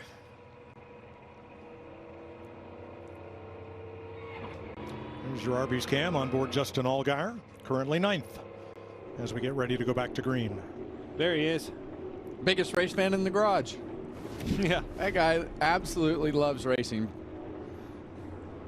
Fun to see that car on the racetrack and all the effort and everything that they've put into this number 40 car. So Josh Berry gets the free pass. We will restart with 35 cars on the lead lap. Here's our aerial coverage brought to you by Goodyear. Legends aren't born, they're proven. All right, Larry Mack. Stage is set. The end of this stage, what are you thinking? You just watch that stopwatch. Business going to pick up. Everybody can easily make it to the end now, to the end of stage 2. Music to my ears, buddy. Look at all the breakup at the front of the field.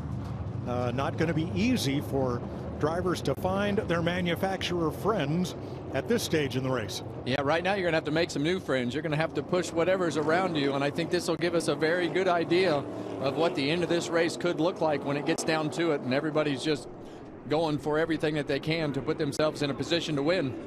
Pace car is in. Austin Dillon and Chase Briscoe in the garage as we restart.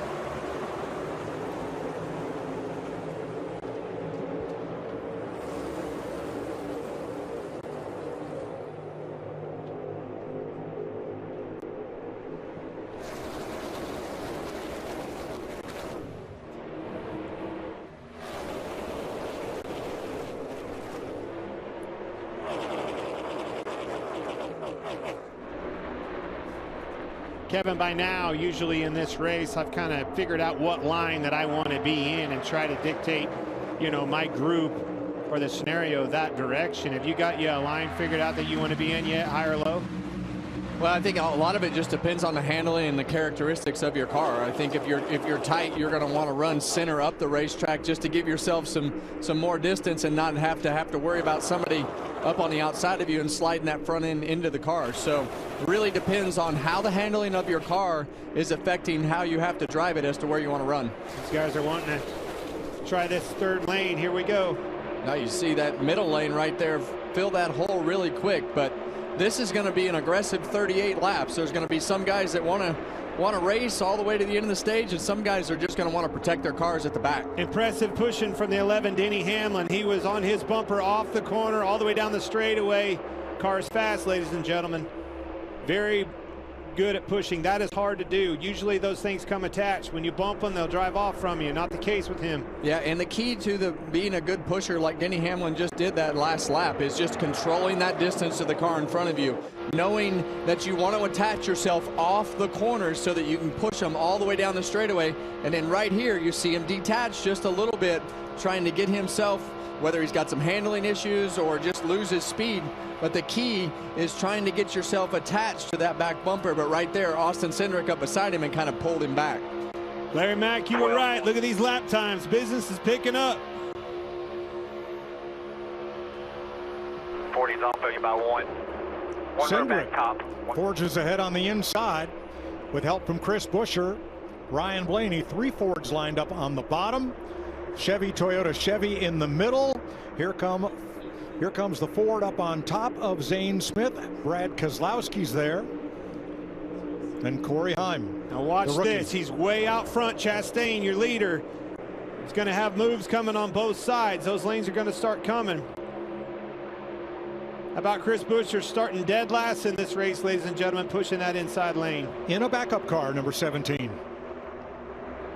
Yeah, when those cars are 3 wide like that, it takes a lot for the inside or outside lane to be able to break away. What you see right now is that 38 car up on the top right there. He's been consistently up front since that strategy flipped his way.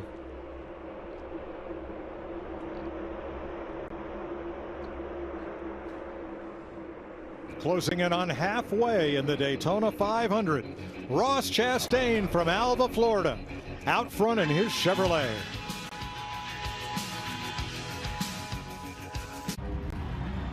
Race you. Race you on dirt, sand, snow.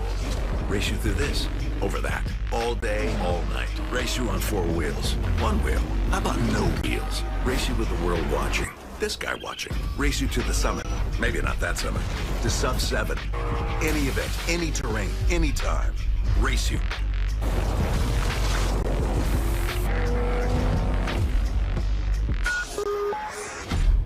Somewhere out there, someone's paying $30 for a single plate of steak and shrimp. What? Teeny tiny shrimp. But don't worry, here we have big butterfly shrimp. In here, we're balling. It's actually fire. What is? Yeah, fire. Yeah, it's fire. It's fireballing. Gillette Labs is just a fancy-looking Fusion 5? No, it ain't. It's Gillette's best shave. And its ultra-sharp blades last 50% longer. Hey, Joe, come feel my cheeks. Dad. Gillette, the best a man can get. Keeps getting better. Trying to predict the future is a hazardous occupation. The only thing we can be sure of is that it will be absolutely fantastic. I'm thinking of the incredible breakthrough, the communications satellite. These things will make possible a world in which we can be in instant contact with each other wherever we may be. When that time comes, the whole world will have shrunk to a point.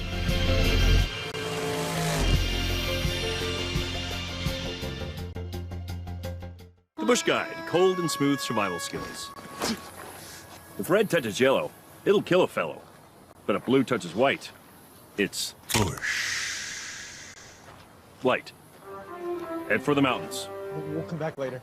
The Sonic $6 All-American Smasher Meal tops the burger food chain. Get it hand-smashed and made to order, plus a side and medium drink for just $6. Great burger, even greater deal. Try the Sonic All-American Smasher Meal for $6 today. Next, we need a suggestion. Home and auto insurance. That's up. Home and auto insurance. Okay. Any other ideas? Bundling your home and auto insurance for round-the-clock protection with Progressive. Okay, more ideas. Anything goes. Sacrifice. Oh, good one. Okay, great. Like how you don't have to sacrifice great coverage to save on insurance when you bundle home and auto with Progressive. I heard bathtub. Yep. Yeah.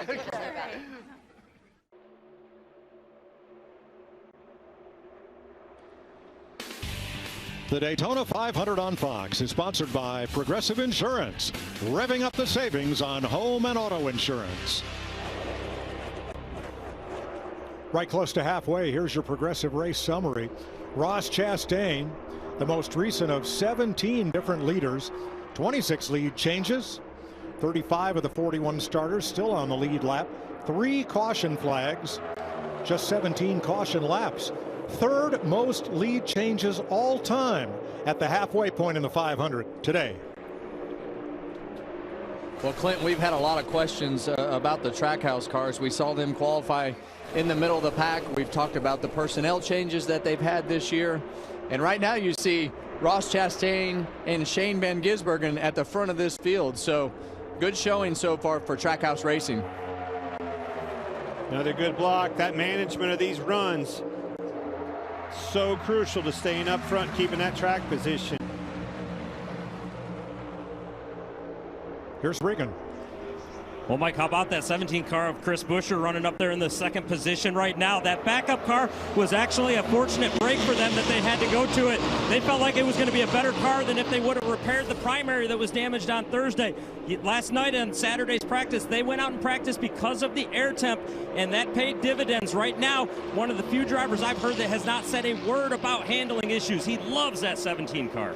Well, he might have had a word to say that lap because he and Ryan Blaney got together. I'm on board with you. Well, we talked about a lot of guys that sat out practice yesterday, and we sat up in this booth and talked about the conditions and the temperature. And today, we see a lot of those cars that are around the front that were out on the racetrack. We know Kyle Busch wasn't out there. Kyle Larson wasn't out there.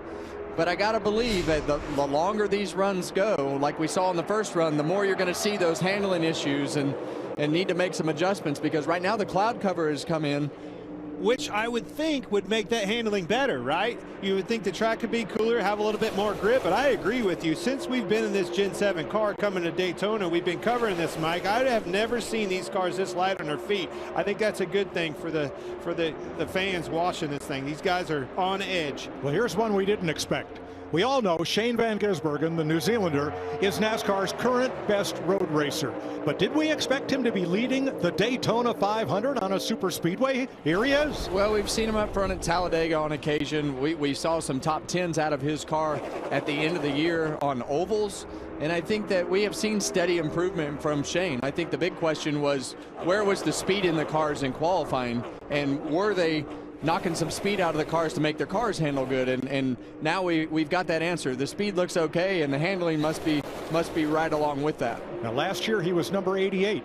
He's carrying his dad's number 97, a number he used in Australia and New Zealand to win 80 championship races. So happy to have that good luck charm back on the side of his car. And for me, being a fan of NASCAR, I wanted to see this out of him. Yeah, we knew he was dominant on the road courses, but I wanted to see him prove his value behind the wheel of that thing on these super speedways, intermediates, and short tracks, and so far, a lot better. The one thing I will say about Shane is his racing IQ super high. He's a studier. He understands what he wants in the race car. He understands what he's talking about with the race car, and he wants to learn. He's got a great teammate in Ross Chastain that has been here for a long time. Connor Zilic will be a great teammate, but he hasn't been here for a long time. But Ross really helps both of these guys be able to understand what's going on, and they both lean on Ross a ton with his experience. I want you to keep an eye on the 8 car, your pole sitter pushing Larson right here to the front, trying to inch past that outside line. Not necessarily happy with the handling of that car. A little bit light on his feet, said it's kind of squirrely in traffic, but man, he's holding it pretty well and keeping that thing up front. Track position is key.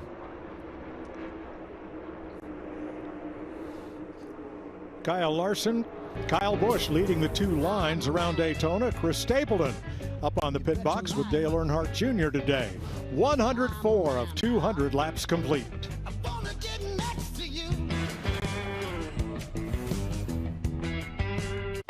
You know, WeatherTech isn't just for new cars. No matter how old or new your car is, it deserves WeatherTech. With laser measured protection for practically every car on the road, we've got you covered. Because messes don't care what year your car is. Whatever you're driving, we got it. We got it. We got it. Got it. We got it. We got it. We've got it. Oh, we got it. No matter what year your vehicle is, it deserves WeatherTech. Order your American-made protection today at WT.com. We're WeatherTech. You know we got it.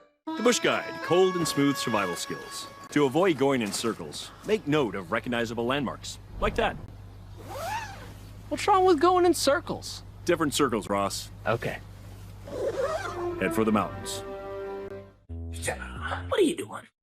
I'm trying to reach this dust. Why don't you just use the Swiffer duster? This cleans in all the really tight places and all the really high ones so you don't have to jump. Looks like you got into everything. The true West has no fences. There's an edge, but you gotta find it. Find comfort from the traditions that help define it, and the confidence from having the courage to defy it. But being brave isn't about being different. It's about being yourself. Now, we might not need more people in the West, but would it hurt to have a little more West in the people? Arby's Crispy Fish Sandwich is back, and now it's part of the Meat and 3 box. So you can get a fish sandwich and 3 sides for just $7.99? Holy fish! Arby's, we have the meats. What a day! Rock and roll, let's go! Do you want an experience that wakes you up? A place where you can scream to your heart's delight?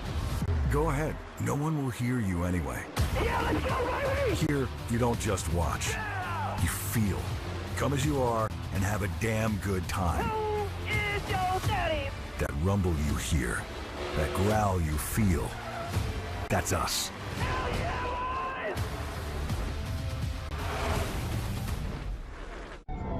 Lean on me, it won't be long till I'm gonna need somebody to lean on.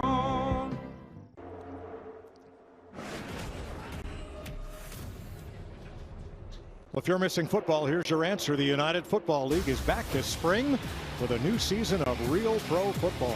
It all kicks off March 27th on Fox. Here in Daytona, 92 laps to go when they come to the line. Kyle Busch, pole sitter for the 500, fastest qualifier here Wednesday night. 21st try to win the Great American Race, and he's in command. He wants it. Told us in the pre-race. This is his shot. Fast hot rod they brought him.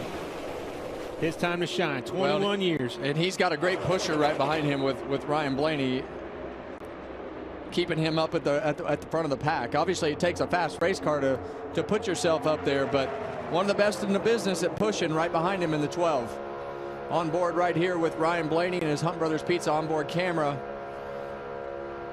See him working that wheel, Clint. He was one of the ones that we were noticing in practice when he would go into the corner. He'd either hold the wheel straight or he'd have to make a little correction to the right, being edgy, maybe a little bit loose.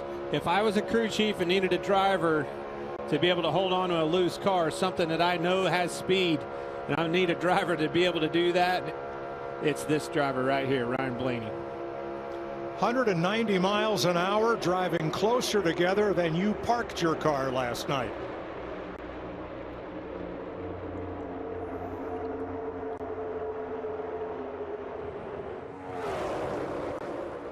Richard Childress Racing with Kyle Busch and Austin Dillon in this year's 500 just surpassed 1,000 laps led in Daytona 500s.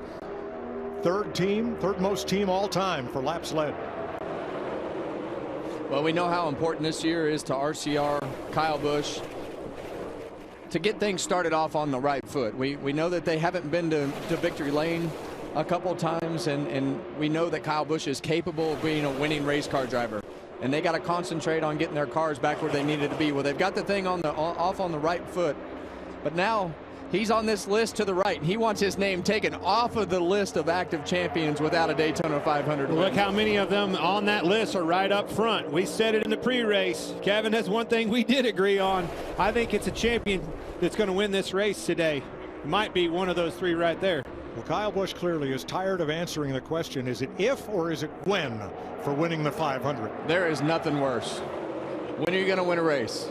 When are you going to win the Daytona 500? And he's kept his cool pretty good this week. Even on the set this morning during the pre-race show, he was still pretty together, wouldn't you say, Clint? Yeah, I agree with that. But I mean, it takes me right back to the two behind him, Blaney and Larson, both champions. they're earlier in their career than Kyle Busch, right? They don't have the 21 years of trying conversation, but they want this race. Both of them have been so close so many times. Across the white flag, both of them have been in the catbird seat, all three of those cars, and just haven't been able to capitalize and have the right moment so far, but I think today's the day. Well, you look on the outside, on the top lane, you got Kyle Larson, our defending champion, two-time Cup Series champion, not won this race. That's, yeah. You know, and that has to start bothering you. And all these guys are in a little bit different position, but when you've won the championship, it's still a pretty big deal because of the magnitude of what the Daytona 500 means by itself. Yeah, but when you do that, you run out of things to chase, out of rabbits to chase, out of things you want. He wants his 500, doesn't have it. And he hasn't even had a top 5 here. That is just hard to believe. That's mind-blowing. Yeah, out of a driver's caliber like the 5 car and that Kyle Larson. It is surprising. His best finish in this race is 7th. Wild. Coming to 17 laps to go in stage 2. A pair of Chevrolets. Busch and Larson leading the field.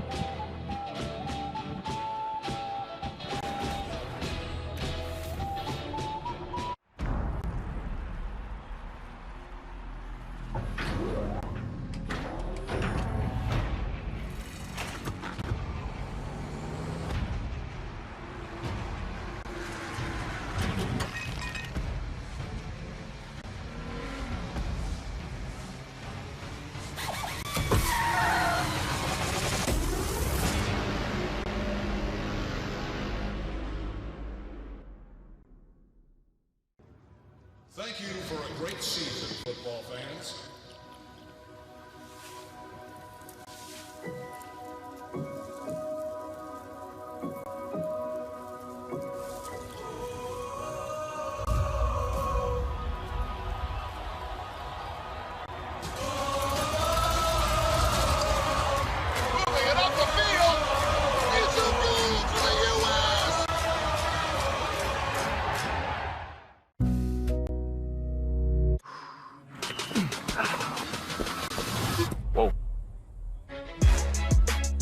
Co-pilot, chart top linebacker prospects with 40-yard times under 4.6. Isolate the top 3 with strong leadership skills. Project which player will have over 100 tackles and make a profile. That's the guy. If the Colonel saw the price of a lunch today, he'd have some choice words. But with KFC's $5 bowls packed with all this crispy chicken, he wouldn't have any words at all, because his mouth would be filled with gravy and greatness. 5 KFC bowls for just $5 each. It's Pod's Epic Savings Event. Save up to 25% on moving and storage until February 16th, and see why Pods is America's #1 container moving company. Whether you're relocating or renovating, save up to 25% at pods.com today. Pato O'Ward was born with his foot on the gas. Give him a stretch of asphalt, and he'll drag your eyeballs along for the ride. He once met Slow. They didn't get along. You could put him behind any wheel, and he wouldn't just have fans. He'd have groupies. Fortunately for the people of Concord Acres, Pato didn't choose to spend his life driving here. He chose to do it here. You want to catch Pato O'Ward? Welcome to the fastest racing on Earth.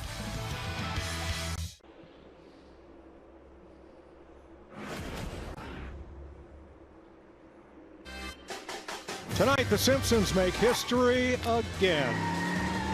It's the 800th episode on an all-new animation domination. And it all starts tonight at 8, 7 Central on Fox. Bart Simpson was the honorary starter for the 500 earlier today. Kyle Larson and Kyle Busch. It's the Kyle and Kyle show at the front.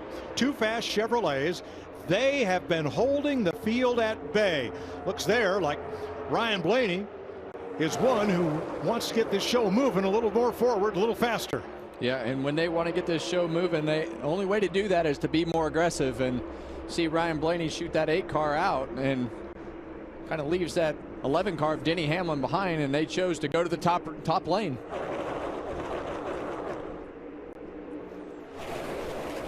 Now we're lining up for stage points. Top 10 drivers will get points at the end of stage 2, 12 laps from now. Well, we know how much points matter. All the way through the season this year, NASCAR changed back to the chase format, so you want to get all the points that you can right here in stage 2 if you can get them. Right, no more win and you're in. It's the total points after 26 races that determine the drivers who will drive in the 10-race chase for the championship. Larson wanted to get down to the bottom in front of Denny, thought better of it, stayed in line so far on the outside. Got some good help behind him, SVG and Chastain, 2 teammates. Yeah, SVG's doing a great job. I don't think we've been able to cover his super speedway racing much, but he's doing a great job right there behind Kyle Larson. I just feel like that outside line has the momentum. It seems like the inside line kind of has that slinky effect and loses momentum and their ability to move forward.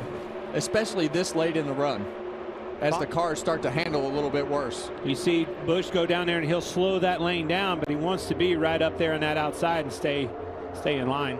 5 Chevys, 3 Fords, 2 Toyotas in the top 10 right now. Closing in on the end of this stage. 11 to go, though. It's probably not time. I'm going to ride right here. I want to just obviously hold suit right here, and then hopefully 2 to 3 to go, start making my moves and go with the momentum if the opportunity presents. They're going to lap past Connor Zilic, 4 laps down after crash damage. Chase Briscoe back on track, 12 laps back, but still in it. Still to pile up points and get the best finish they can.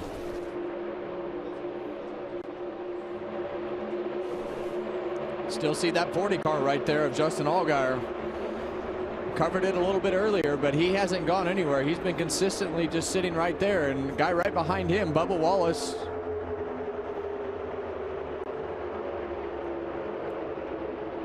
Six times Bubba's led the 500, 2 runner-up finishes.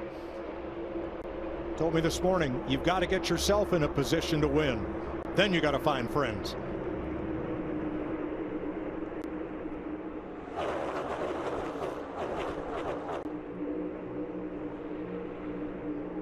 Continue to see Kyle Busch switch lanes and doing a great job of controlling the front of this race and the lines as they get to him.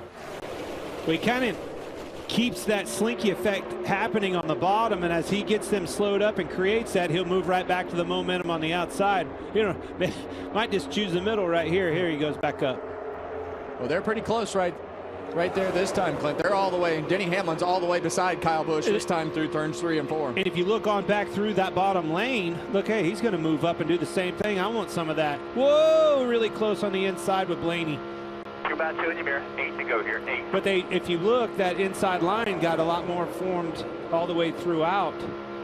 Fixed all those gaps. You see that? Now all of a sudden they're be able to prevail. Now look, 3rd car on the inside who's fought his way back up into the group again. 34, Todd Gilliland. He was involved in that wreck back at lap 86, but he's come right back up into the front 5 to challenge for stage points here. And Blaney wanted around that 8 car, didn't wait on it anymore, took it. Zane Smith down to the bottom, makes a 3rd lane. Will he have any help? Well, that was a super aggressive move, Mike. You saw the back of that car kind of wiggle around a little bit. He pulled it out of line so hard.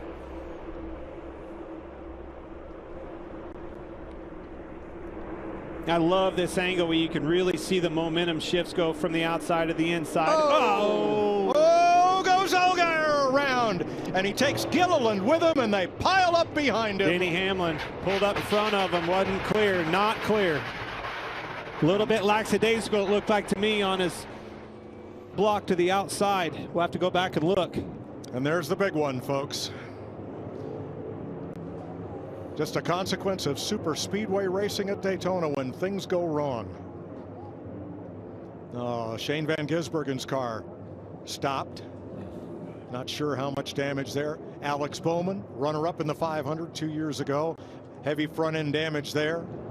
I think that's Gilliland trailing a lot of smoke. Austin Cindric was in it. Might have been half the field involved here. Okay, a couple things. Look at the front of the field, and as this progresses, you see Allgaier in the lead. starts to get out there quite a bit with a big run coming with Hamlin. You see how he's pulling it out there all by himself. Those two cars got door to door. Now here they come. He's dead in the water. Leaves a half a lane open and tries a little bit lazy with that block up. Denny tried to squeeze in there. It didn't work. A lot of cars tore up in this one, guys. See William Byron getting hit again and around the outside. Logano's in there. Big hit with Bowman. Gilliland's 34 got hit at least 3 different times. You see right there, I mean, once Hamlin gets in that position and goes for it on the outside, now he's got them all stacked up behind him and he's pushing. The 40 is a little bit slow with that block. That's all it takes. Happens that fast. Here's the Hunt brothers on board from Joey Logano.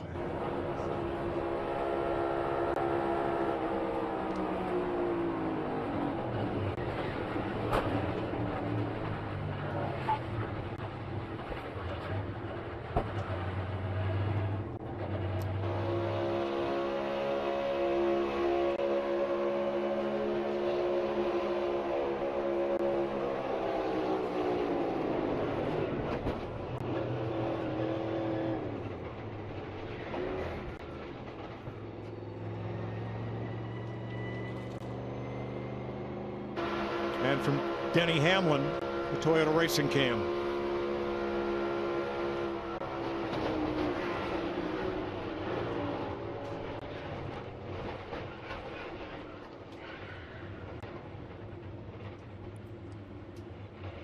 And the Arby's Cam on board Justin Allgaier.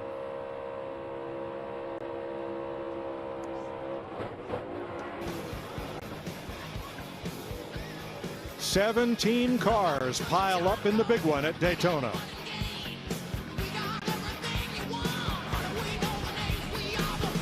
Trying to predict the future is a hazardous occupation. The only thing we can be sure of is that it will be absolutely fantastic. I'm thinking of the incredible breakthrough, the communication satellite. These things will make possible a world in which we can be in instant contact with each other wherever we may be. When that time comes, the whole world will have shrunk to a point.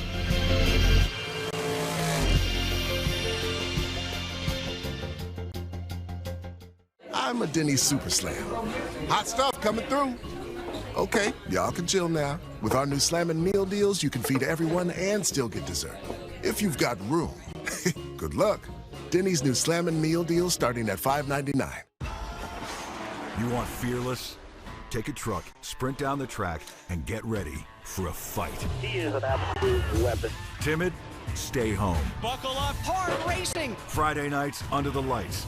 Racing that's pure, passion that's authentic, and pressure that's real. They're both in the wall off turn 2. This is where careers are born before heroes are made. Hell yeah!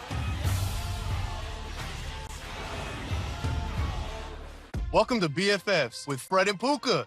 Brought to you by Experian. Who would you say is your BFF? You're one of my BFFs for sure. Pooh, sorry, buddy. I already got a BFF. Experian, my big financial friend. They can help you lower your monthly bills, save you time and money, cancel unwanted subscriptions. Do you do any of that? No, I don't. Experian does, and they can do it for you, Puka. You're like my little BFF, though. I don't think I'm that little, but I'll take the little BFF. Oh, wait. Get the app from your big financial friend, Experian. Kicks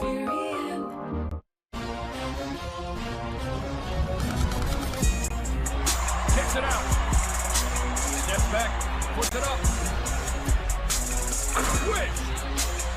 2 seconds to go. For 3. It's good! Bet all your favorite player props on FanDuel. And now, new customers bet $5 and get 100 in bonus bets if you win.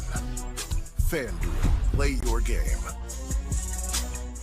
You guys, Wendy's has new Biggie deals starting at just $4. So now you can decide how biggie you want to go.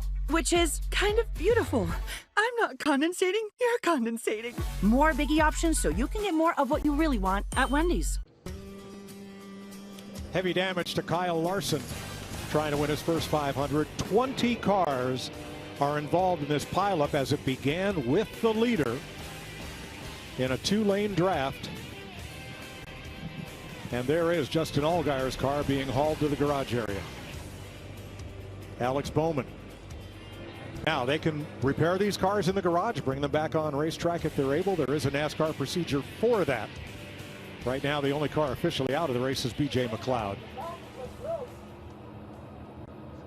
Justin Allgaier talking it over with the track crew here. We have his audio. Well, I thought I said outside, but yeah, I don't know. No, you said it. You said it. Because I was trying to tell you, like, he's got to come off the throttle to stay connected better. And then he got so far out there, and then, I mean, you were still spotting him. And he said outside, and you went up there. Conversation between crew chief Greg Ives and spotter Joey Meyer.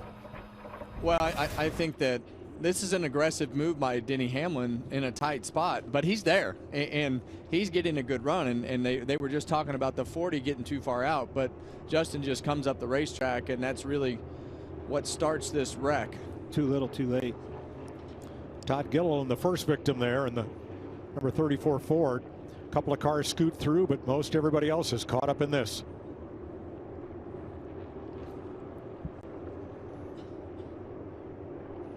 Yeah, this right here is why you pull back on the racetrack if you're Chase Briscoe, trying to get points. You never know who else is going to fall out of this thing. All right, we will roll under caution to the end of stage number 2. Bubba Wallace will be the second stage winner over Ryan Blaney, Kyle Busch, John Hunter Nemechek, and Riley Herbst after a 20-car pileup that begins right here at the front of the field.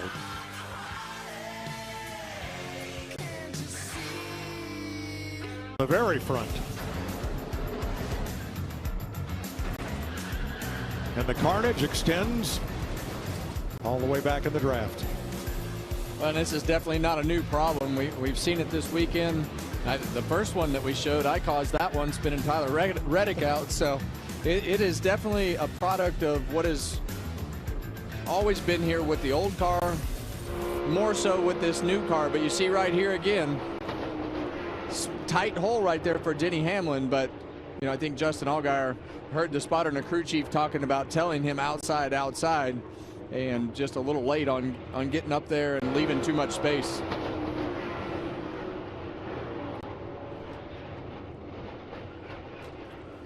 And I think some of that is just not racing this car all the time. Different style of racing, different pace of everything is happening as we ride on board with Kyle Larson.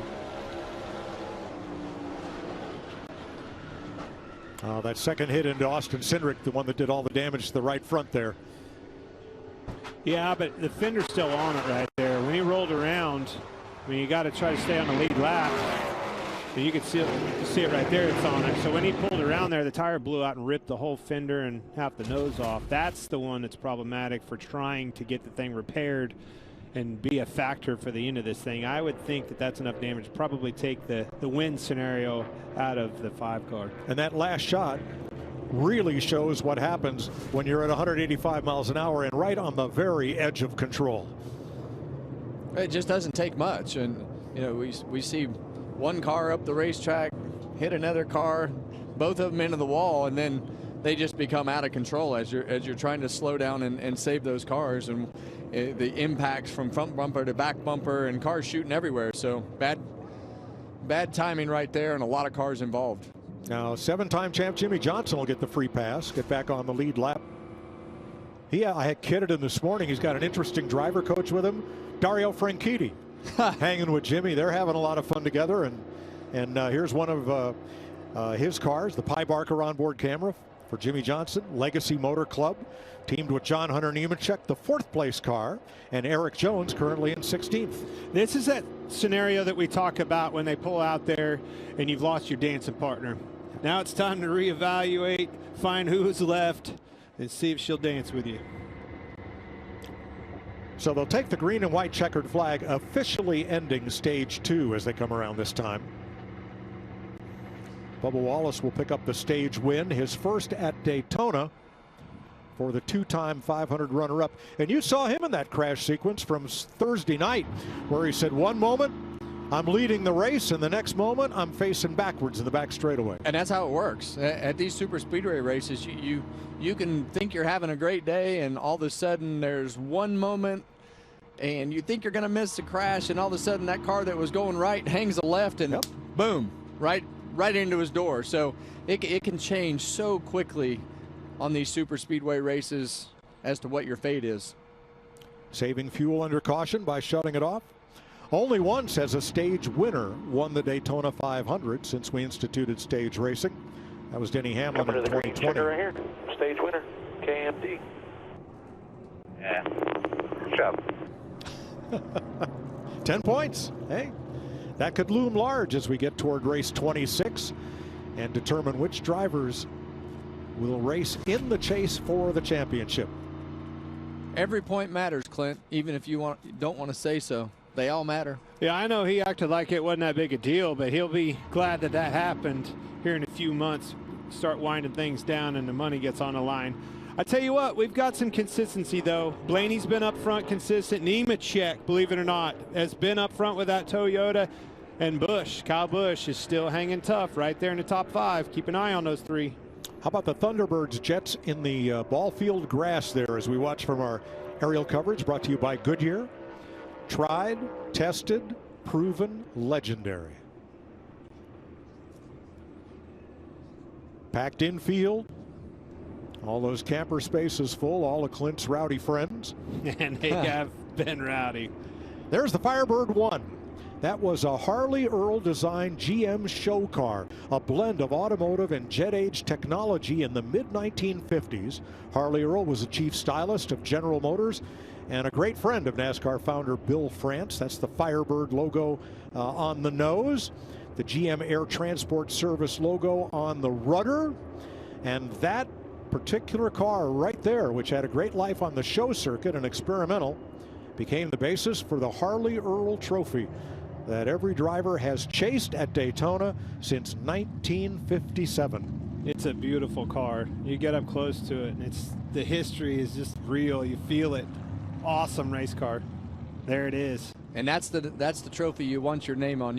When you look at that trophy and all the names that are on it, it is the who's who of NASCAR racing.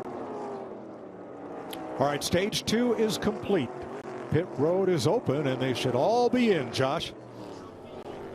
And we start with Tyler Reddick. He's had a quiet day so far coming into pit right here. They're going to do 4 tires and fuel. They're going to take a couple extra seconds just to make sure there's no damage on that 45 car after escaping through that wreck. Regan?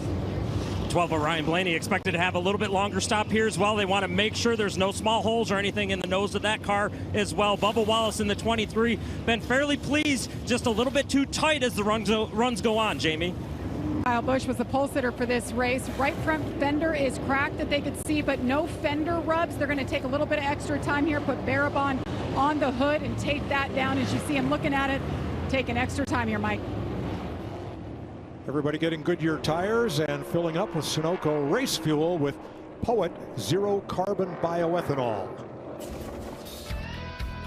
Getting ready for the 3rd and final stage of the Daytona 500. Bubba Wallace, your stage 2 winner. Live from Daytona International Speedway, time for a race break presented by Arby's.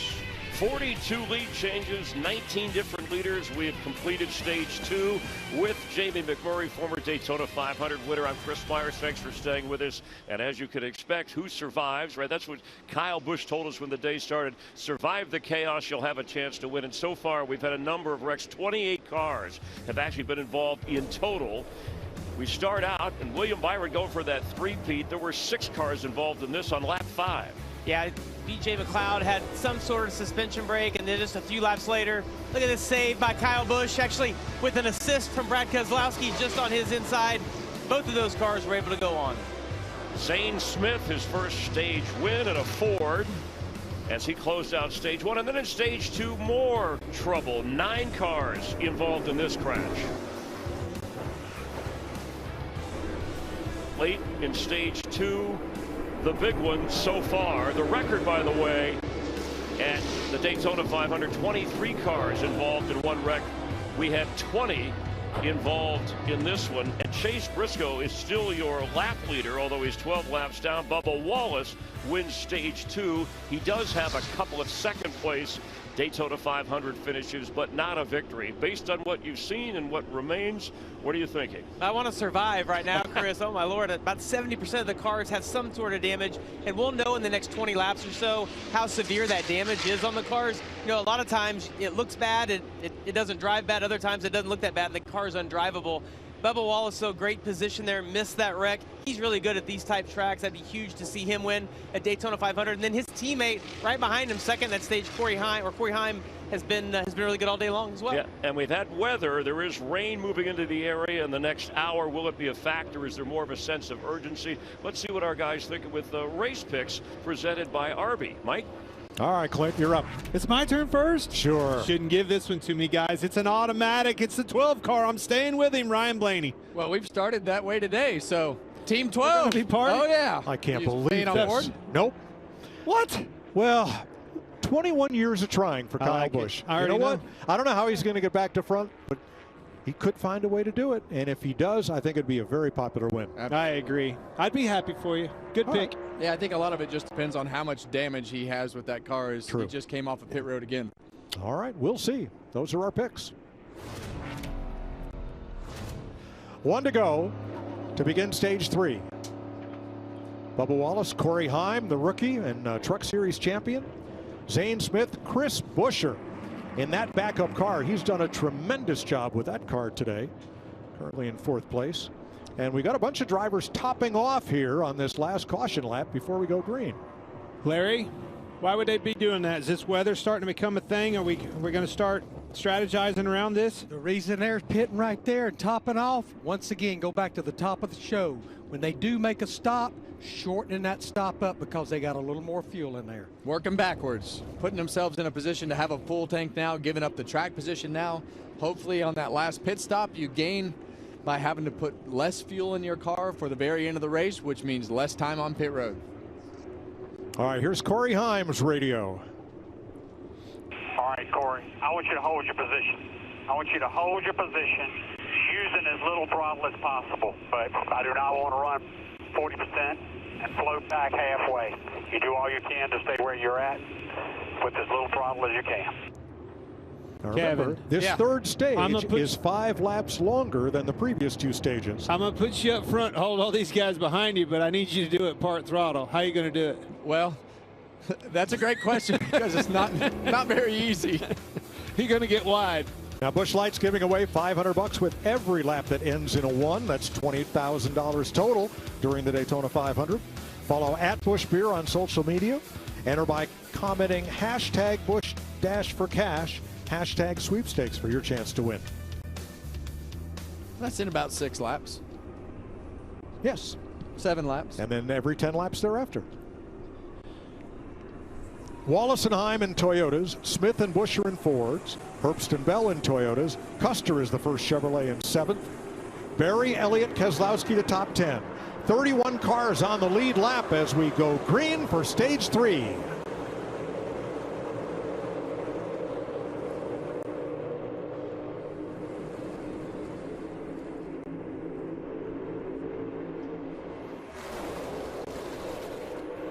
Do not sleep on Chris Buescher.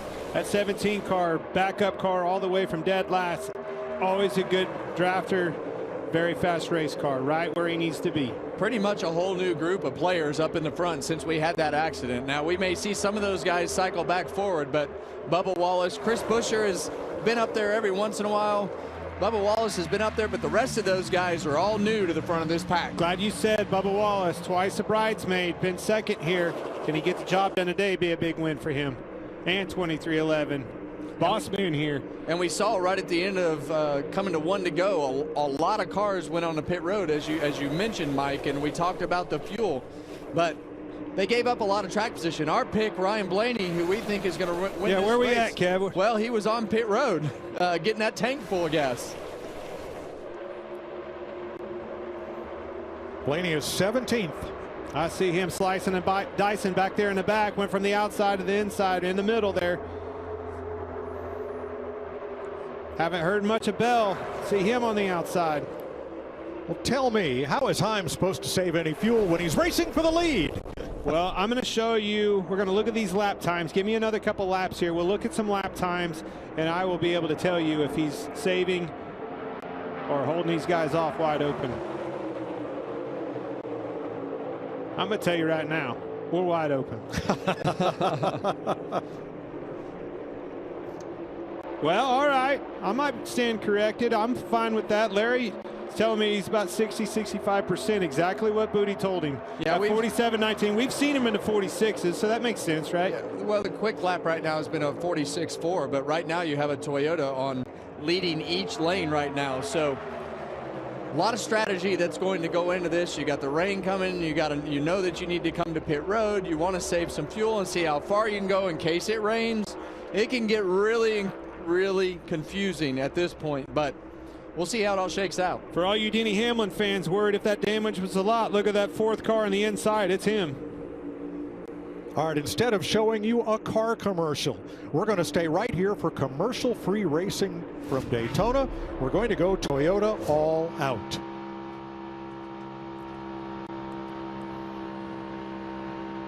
Wallace, Bell, and Heim at the front of the 3 lanes. Here's Jamie.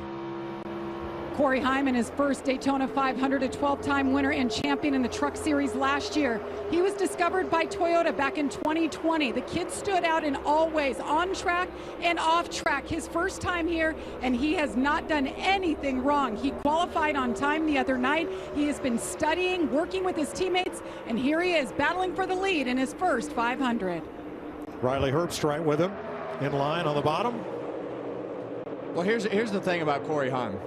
He won 12 truck races last year. He didn't win that many the year before, but he won a bunch. And we've seen him in this Cup car before. They don't have anything full-time for him, which blows my mind because of the fact that he's ready to do exactly what he's doing on Sunday, and that's running at the front of Cup races. So he's going to take advantage of these 12 races that he's got in this Cup car this year and everything else here and there. I think he's going to impress. I agree. This is where he belongs, racing right here on Sunday. Proving it. Talented young driver, and I agree. It's kind of a shame he doesn't have a full-time ride in anything this year, but of course that will change. Now here's some Bubba Wallace audio. That's Bubba, front row middle.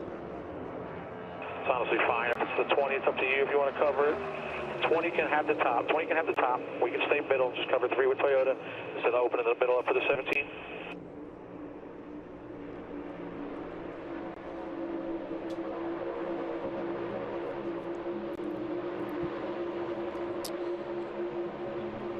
Managing all this traffic at 182 miles an hour.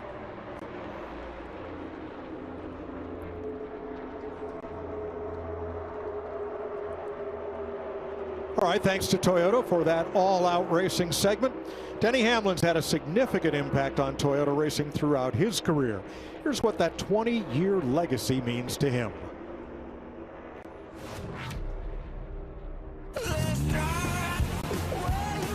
Yeah, I've been part of some of the big milestone victories. The 200 Toyota win.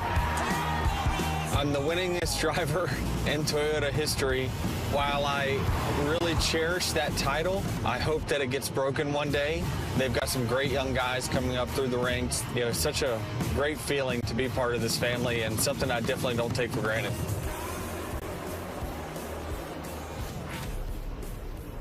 Denny Hamlin currently in 12th place. Well, how do you manage this? It's safe fuel, Kevin, if you're on the front row. You put all 3 of them up front and whoa, those lines up. All 3 Camrys on the front row. That's exactly how you can manage and slow the field down and preserve fuel. Yeah, and if I'm the 17 and Chris Buescher, I'm trying to get up right on the back bumper of those guys and try to push them as hard as I can. But it looks like they're content to try to, you know, save fuel and do the things that they need to do as well. So, but it's not easy. Well, look what it does, though. You can see that they're doing that because the pack is gridlocked all the way back through there. Look over to lap times, 48.90. That's a second off of where they were before. We know we've seen the pack do a 46, way off the pace right there. So great management of collecting all 3 cars 3 wide on the front row and slowing this pack down. And here's, you know, the old trick where you're supposed to be rubbing your belly and your head at the same time, and if you can do all that, well, typically you're just driving straight ahead and trying to hold the thing wide open. But when you start having to look in the mirror drive straight and manage that throttle to try to save fuel, and you add that extra link in there, I think you'd struggle with that. Well, I wish everybody could have seen you struggling with it, trying to explain that right there.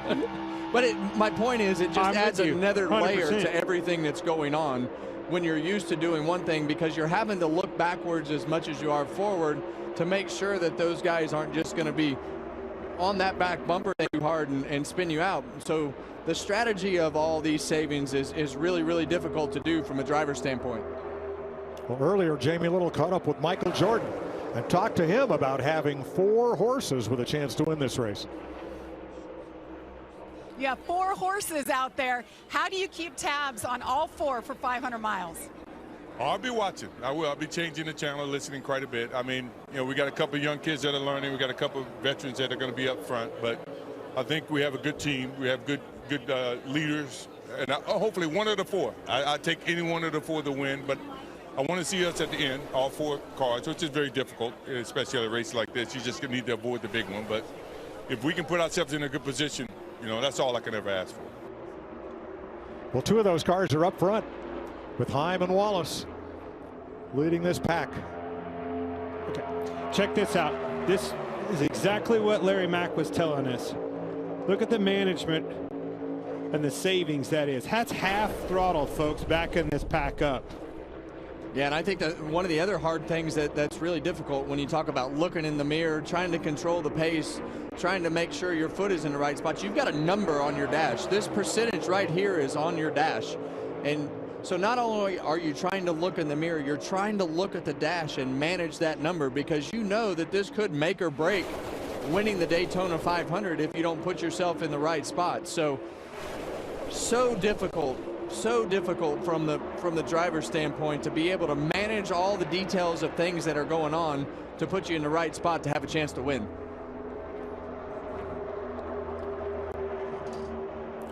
"55 laps to go." We'll start crunching some numbers, and when we come back, give you an idea of what you can expect should this race stay green, when pit stops might fall.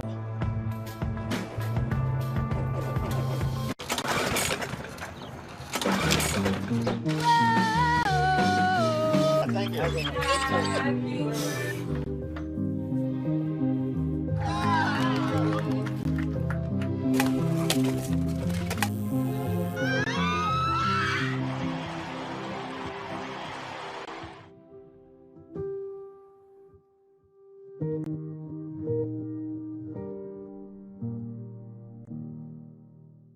Chicken Al Pastor is back at Chipotle, where fire meets flavor, where heat meets pineapple sweet, where chicken meets the sizzle of the grill, and where fans meet their favorite. Chicken Al Pastor, where fire meets flavor. We knew our last Verbo was going to be incredible. We didn't know the hot tub was broken. But thanks to Verbo Care and 24/7 live support, they moved us. Better place, better hot tub. Got any room for Dad? Think again, Bruce. Yeah. Teenagers are full of surprises. Verbo is not. If you know, you Verbo. Hello? Whoa. Mama Gergen 85 lives here? Yep, that's my mom. The absolute legend who went from gaming on her phone to ruthless online streaming slayer with no mercy for any living thing is your mom? Hey guys, apples with peanut butter? How is this possible? With AT&T Wireless and Home Internet. Hey, text me if you need anything. Level up your connection with AT&T Wireless and Home Internet, now available across the nation. No, she's so nice in real life. You're so much more than just a landowner. You're a gardener, a groundskeeper, and a landscaper. That's why you need versatile, durable Kubota equipment. So there I was, scrolling eBay.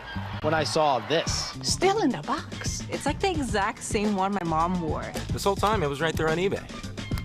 Millions of finds, each with a story. eBay. The Bush Guide, cold and smooth survival skills. My watch is broken. You could tell time by measuring the sun's distance from the horizon. Looks like happy hour. Head for the mountains.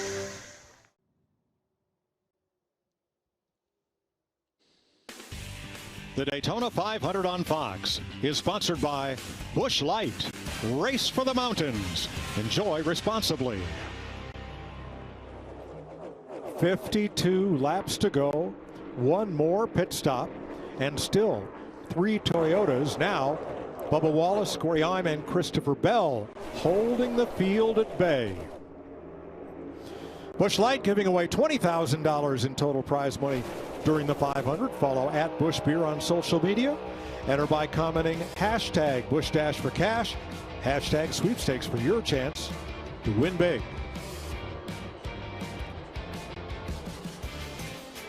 Jimmy Johnson there, creeping up into the top, close to the top 10, 14th right now, after getting the free pass back at lap 124.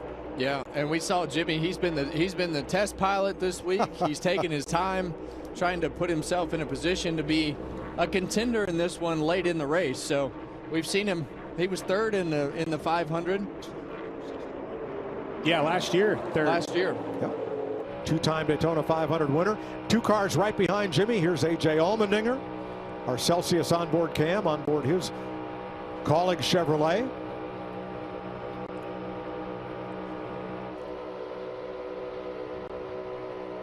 Clear up behind the 12 if you want. And Eric Jones, the Advent Health Cam, on board his number 43. Saw Richard Petty, the King, earlier.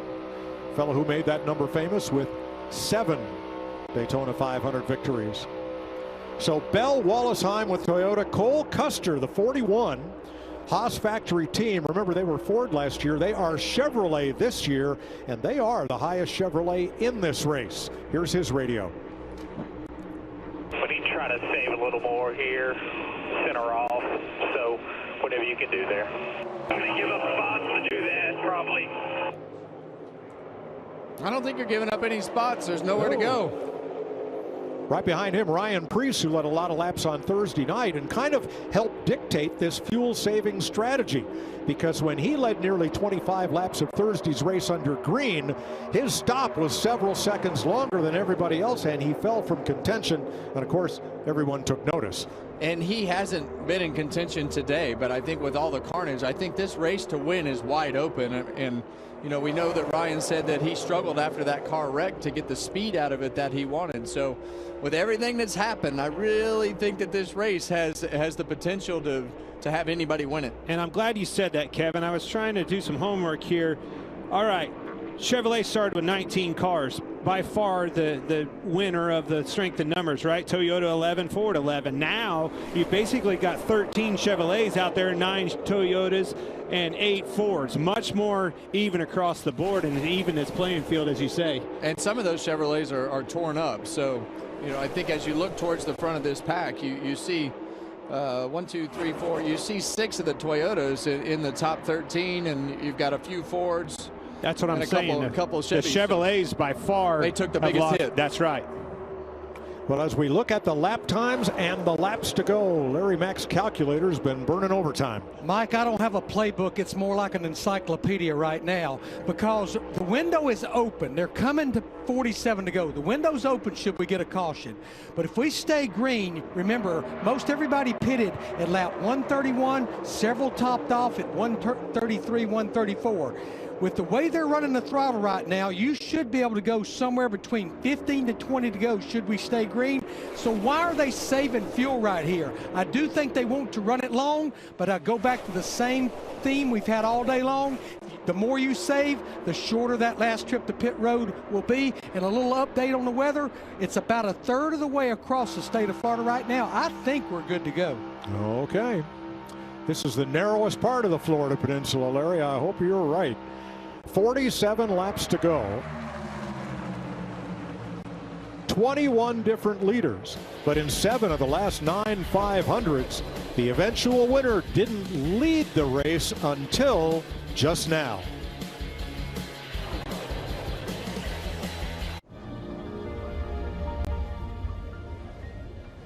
See the USA and your Chevrolet.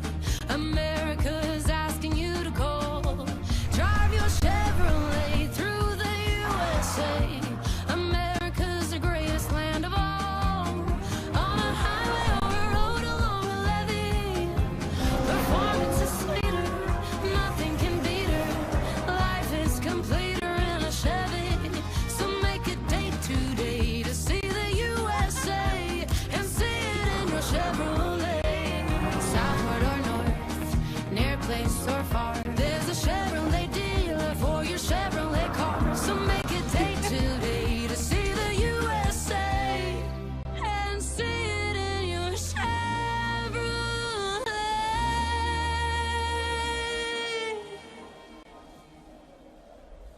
You've seen it on your phone. Now, feel it in real life. The noise hits harder. The speed feels borderline illegal. And the roar of the engine shakes your insides. This is Bristol, a place where you can be free, filled with mayhem and full send moments. It's NASCAR, April 10th through the 12th at Bristol Motor Speedway. The Food City 500 triple header race weekend. Grab your vintage NASCAR gear and gather your crew because trust us, this one hits different in person. It's Bristol, baby!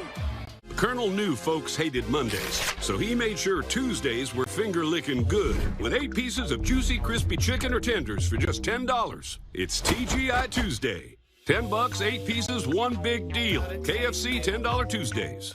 Turn back time on your engine with Valvoline Restore and Protect Motor Oil. Right now, enter for your chance to win a trip to the FIFA World Cup 26 final with your next Valvoline oil change. Enter today at ValvolineWorldCup.com. This is NASCAR. Let's go! So America, start your engines!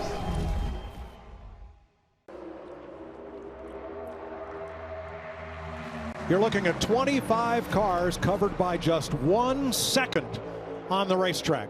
That's how close it is in this Daytona 500. Even the last car on the lead lap is only 1.8 seconds off the lead, with 43 to go. Well, it's quite the sight to see, and so many different elements to digest here as we get towards the end of this race. And you just hope that your driver is doing a good job and you're calculating everything that you need to correctly. Josh?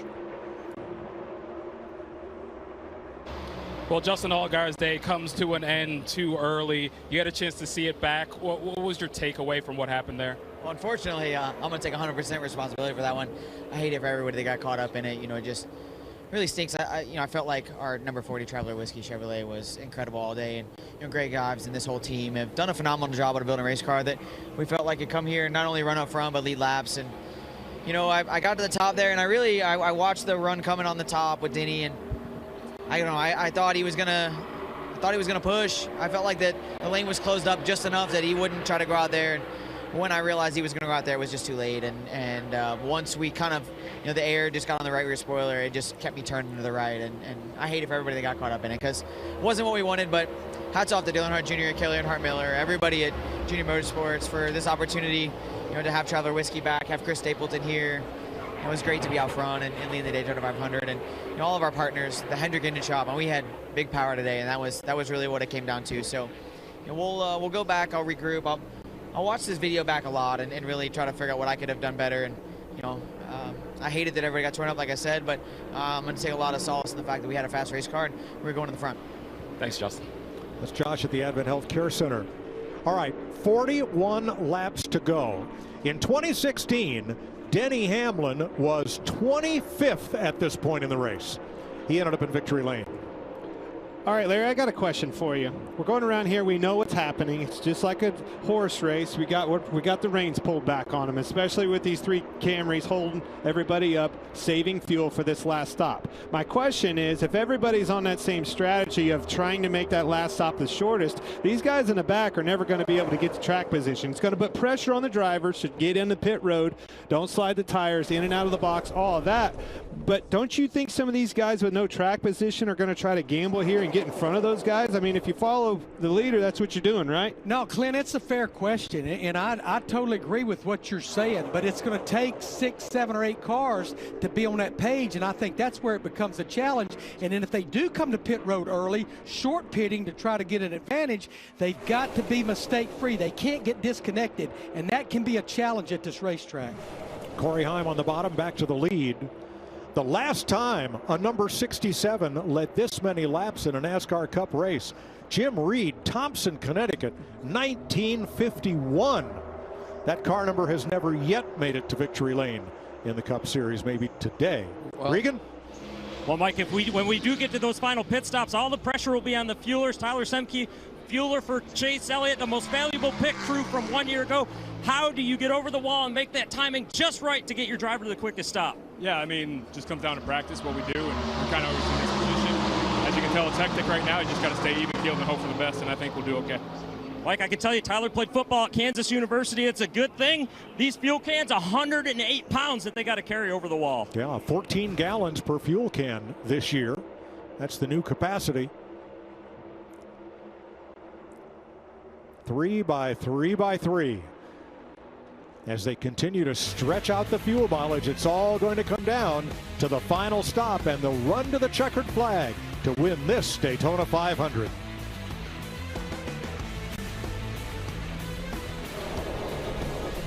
Okay, the plumber's fixing that burst pipe. We should be all set. Good thing you're protected 24/7 with your home and auto bundle from Progressive.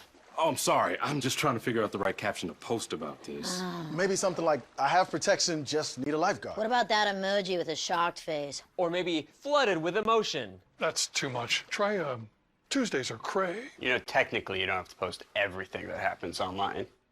I totally believe you. Life is meaningless without affirmation, am I right? The Bush Guide, cold and smooth survival skills. If red touches yellow, it'll kill a fellow. But if blue touches white, it's Bush. Light. Head for the mountains. We'll come back later. Brandon Coley, Jablonski Auto Body, LLC. Yeah! What'd she call Harper? Oh, we actually sold the twins naming rights. You know, like stadiums do. Very lucrative. Oasis Breeze Tan and Spa. The right money moves aren't as absurd as you think. Love your plugins but wish you had more scent control? Meet the Febreze Plug Scent Booster. Enjoy the same 50 days of continuous scent as Febreze Plug, including a cord for flexible placement options and a boost button for extra scent. Febreze Plug Scent Booster. Unlike other value meals, Arby's new $7.99 meat and 3 box has 3 sides, not just one. It's more meal for your money. Seriously, it's more meal for your money. Oh, where'd that come from? Arby's, we have the meats. Our names were whispered through time, from generation to generation. Don't you feel that there are things that cannot be explained? God has a destiny for us.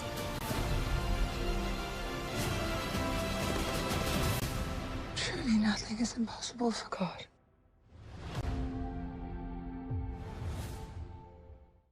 Welcome to the World Baseball Classic. Aaron Judge, Bryce Harper. Juan Soto. The best against the best. Race you. Race you on dirt, sand, snow.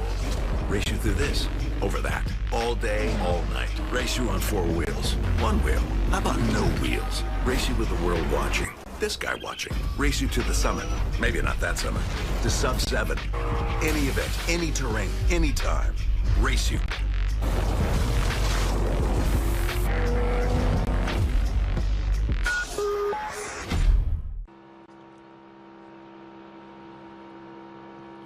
.36 laps to go in Daytona. Next week, we head to Atlanta for a doubleheader Saturday for the Truck Series and the O'Reilly Auto Parts Series. Sunday, the NASCAR Cup Series back for 400 miles of drafting at 3 p.m. Eastern on Fox. All right, new player up front on the outside, Cole Custer Chevrolet against Bubba Wallace's Toyota and Christopher Bell's Toyota. We'll see if things shake up. Now look in the middle row. 5 cars back. That's the 6 of Brad Keselowski, and he's not happy with this current state of events. I think we got to tell all these guys in our lane, let's go.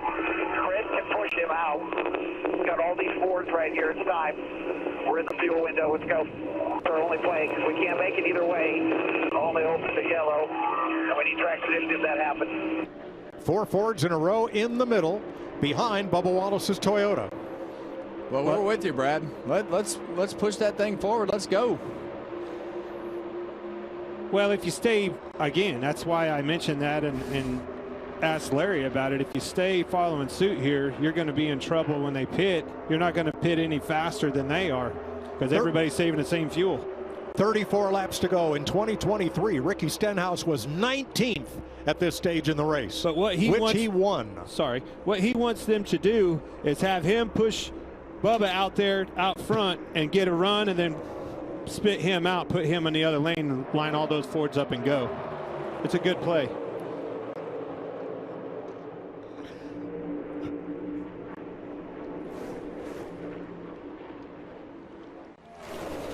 Clint, you've been in this position. You're 10 rows back right in the middle of all this. What's your mindset right this minute? Well, you're starting to panic. You really are starting to panic, and that's exactly what he's talking about.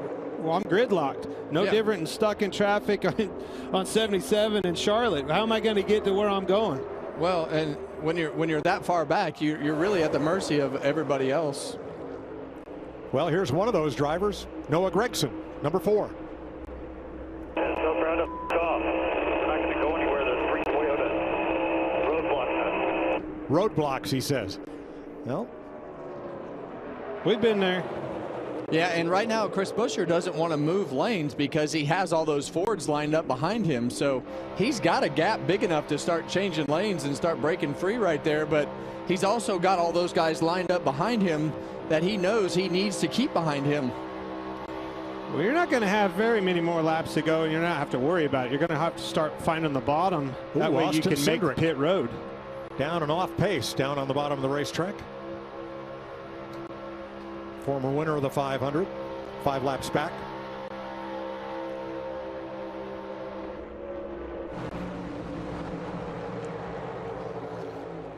Well, when this thing breaks loose, it's going to be wild.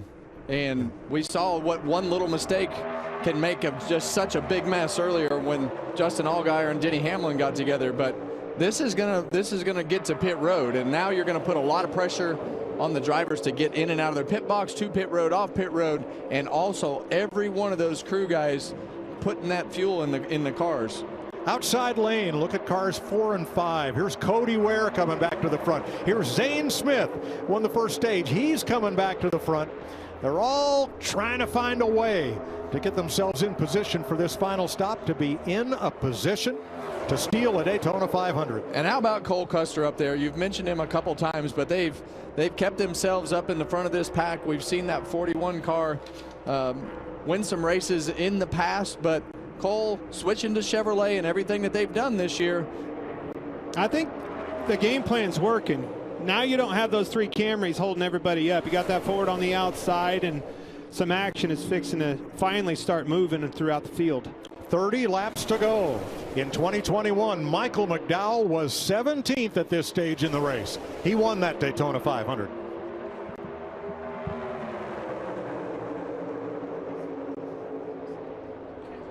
From a driver's point of view, as you start getting ready to start pitting, you're going to start thinking about, okay, what lane am I in? And you're going to have to be in that bottom lane. If you're in that top lane right now and your spotter starts saying, all right, we got 2 laps. When he said that to me and I'm in the top lane, I'm panicked. That's right. And I think that's why you're going to see Bubba Wallace probably elect to quit blocking that Ford train and get down to the bottom with his teammates here before you know it. Now, Thursday night, we had an interesting situation with green flag pit stops and cars stopping in small groups, because coming back up onto the track and trying to merge with traffic in turn number 2 produced what on the highway would be a really dangerous situation. Look at the closing rates and the speed differential as cars tried to merge back together into traffic at speed. Yeah, and you want to create that serpentine, so you send one high, one low, so that group of cars, that line of cars, has to kind of zig and zag through the group, so they're not nose to tail, and it breaks the momentum, and then you're able to stop the momentum of that group and join them. So it all depends how many of these guys are going to come to pit road together. Are we going to see, we saw at the beginning of the race when they pitted under green, we saw some 4 and 5 car groups. So how many cars are going to come to pit road at one time? But that kind of crazy closing rate and merging is what we're about to see if we have all green flag pit stops. Well, especially with the Daytona 500 on the line. Everybody wants to win this race, so they're willing to take more chances than just about anywhere that they race in order to try to get that Harley J. Earl trophy.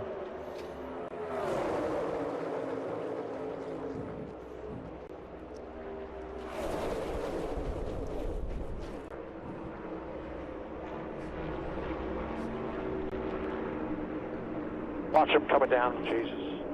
Just down in there. I don't know if he got loose. Spotter chatter getting a little more urgent as we get close to pit stops. We're all good.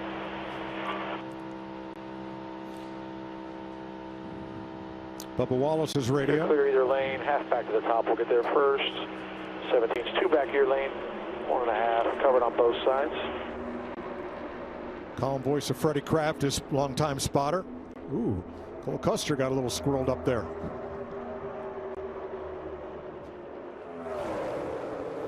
Yeah, and it doesn't take much. You saw Cole Custer kind of get a little squirrely right there when Cody Ware got into the back bumper. Ryan Preece got into the back bumper of his car right there. And I'm not saying that they got lazy earlier, but you can get lazy and make a bad block or make a bad push when somebody's trying to lift out of the throttle to save more fuel than you can expect. So you always got to keep your guard up. You can't let your guard down in these situations because you can still get yourself tore up. You're still running, 185, 190 miles an hour. It's such a great point. All right, that's going to show me. That's what I was looking for. Bubba finally pulled down on that bottom lane in front of the Toyotas. Let's see if this is a lap, but that's definitely by strategy. Starting to think about pitting. At least 4 Toyotas in line at the front. We're coming to 25 laps to go. Last year, William Byron was 23rd with 25 laps to go and won the Daytona 500 for the 2nd time in a row. Not this time. Out there quite a bit there, Kevin. All right, race fans, snag a $1 spicier classic chicken sandwich with purchase today and tomorrow using promo code Daytona in the Wendy's app.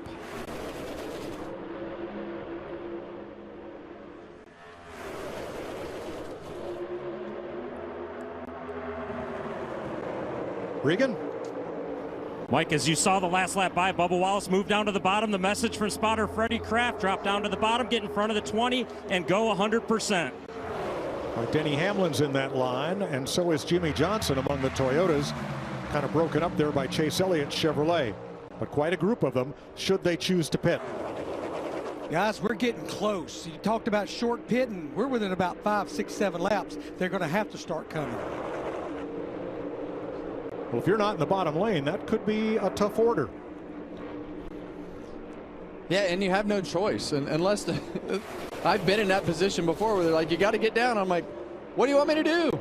There is absolutely nowhere to go. And now, as they all decided to go again, I mean, it makes it more difficult to get things shook back out because you've been in this mode of trying to position yourself to just take care of the fuel. And now you got to take care of yourself to get yourself in a position to pit. So it can be challenging, and we've seen a lot of things happen in these scenarios that have caused some accidents. Well, and a little bit of game of chicken going on with those Fords lined up in the middle. I mean, their play is going to try to get in front of the Toyotas down low before you can get to the bottom and make that call.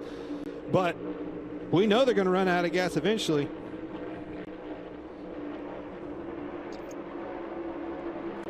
Check it out. Lap times are back. They're picking back up. We saw that 100% throttle on Bubba Wallace. And right there it is, back in his 42nd category, up a second. And also that middle lane doesn't pass them by and drop down to the bottom. There's nowhere for the cars in the middle or top lane to go if they want to be the first to pit.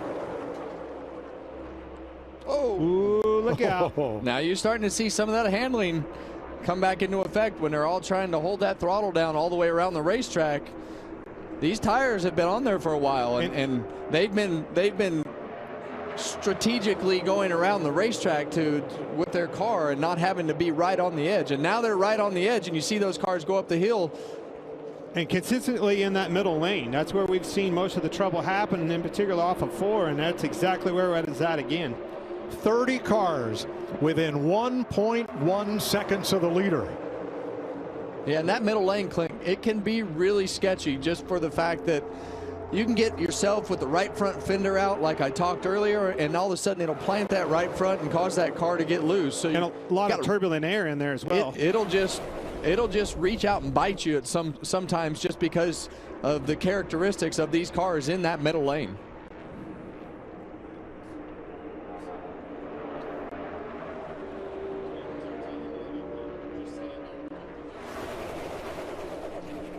.21 laps to go. Watch for hands out the window on the back straightaway among cars in the bottom lane.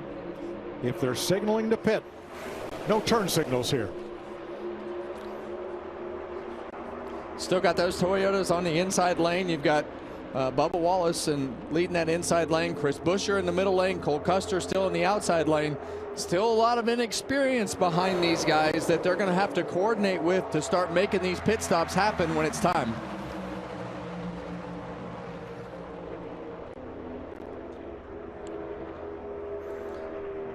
Coming to 20 to go.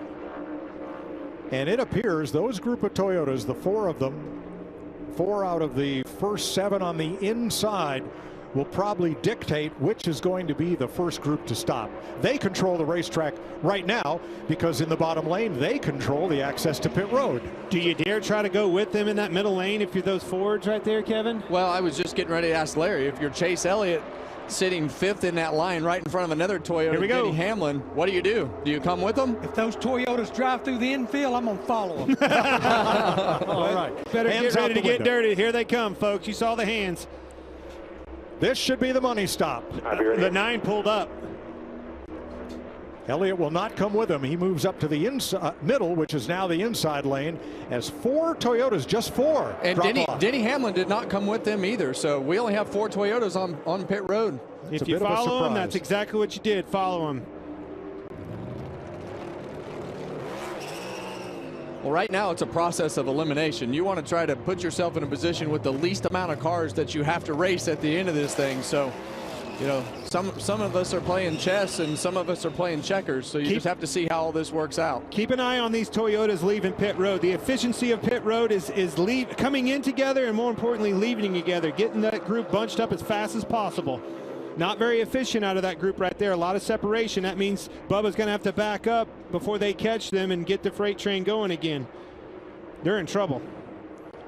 Yeah, well, there's not enough cars to fan out to catch those back guys up. So. And the rest of this pack still haven't pitted and going even faster yet. Yeah, and right now the only way to get these cars back together is for Bubba Wallace and Christopher Bell to just back up to them by going slower. Which is not a good option. And now it's the Fords in control. Buescher, Berry, and Gregson ahead of Keselowski, then Priest, Smith, and Logano a little further back. Guys, that is a downside. We talked about it earlier, is 4 or 5 pitting and getting separated like those Toyotas are. That's not going to be good. Chris Buescher is the 22nd different leader of this Daytona 500, and that ties the all-time record for most leaders in the race.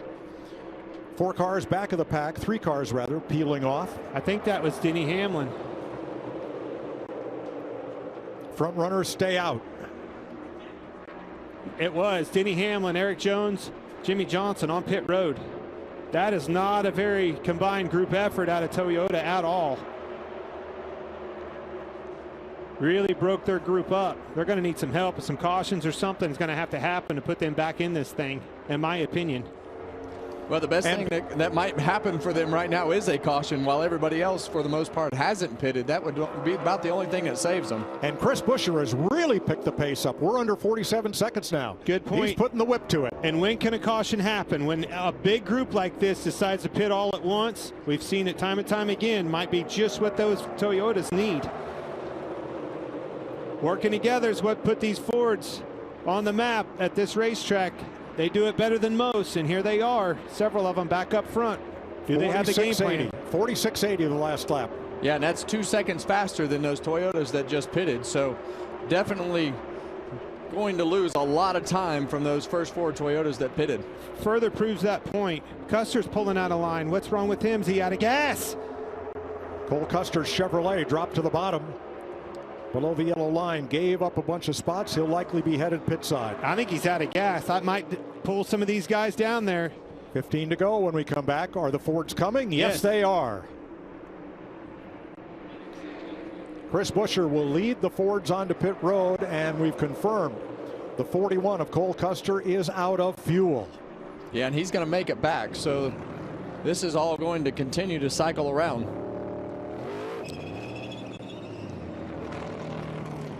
Chevrolet is on point now. Busch and Chastain. Ricky Stenhouse up there. Carson Hocevar. as the Fords come off pit road. Pretty well organized. Not the best. Not the best. Not as much as I would like. Okay. Yeah, you see Tyler Reddick right in the middle right there. So the thing that they'll have working against them in this group is he's not going to fan out, but that group got split in half. They did not do that very efficient at all. We haven't had the practice during the Daytona 500 this year that we normally see with these green flag pit stops. 14 laps to go. 74 lead changes is the record. We've had 60 today. I can promise you that's exactly what those Toyotas wanted to see, is somebody else slip up a little bit. Well, they weren't. There was definitely more cars. They weren't as spread out as the Toyotas were, but it did take their advantage away of being in those two groups. Now it's just a matter of how long is this group going to sit out here and make more lap time on the groups that have already pitted, and how many of them will come together. Here they come. Go. Here they come. Just 3 of them, though. Yeah. Boy, this is going to be a tough one. They're all going to come together. A bunch of Chevys plus Blaney and Zane Smith and Ford stay out. Actually wound up with 4 there on pit road. So we saw this in the first stage with all these small groups pitting together, Clint. Now we're seeing it again. Hocevar, Stenhouse leave pit road along with Chastain.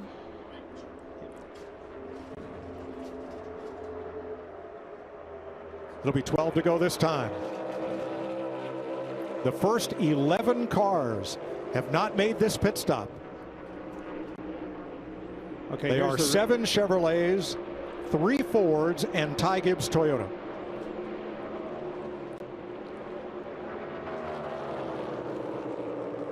Joey Logano to the front as 8 cars come to pit road. And here's these first 2 groups starting to merge together.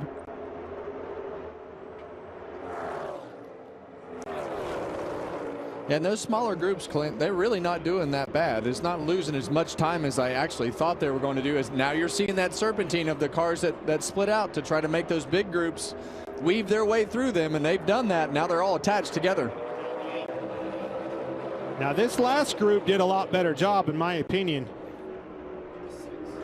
Well, they're going to get past. Well, I know, but there's a lot of them, and they have some momentum. They got to get around here. They got to get around to the corner before they can come off the bottom of the racetrack. Very valid. The rule is until you're off before, you got to stay on the yellow line. Will they move up and try to block this? Yeah, and right now I think they feel like that the pace is probably just too great to just pull up there. That's basically all 3 right there. You got the bottom lane merging, you got the ones leading, and then the other ones led by the 21 car right there coming on them strong. Josh Berry for the Wood brothers. Full speed in that top lane. Coming right up against this group of 4 to provide what will be the lead pack. Berry all the way to the bottom of the racetrack from the top. Well, he's got to be careful, and because there are slower cars merging right here, and this is what usually causes some chaos every once in a while when you have to go around those cars. Blaney's already to the top of the racetrack right there. Keselowski with Busch are teammates, that green and white Ford and the orange one behind it, as they chase Joey Logano. Yeah, Blaney threw the Hail Mary to try to get them to slow down, and now you see Joey Logano doing the same thing. They split him with the bottom and the top lane.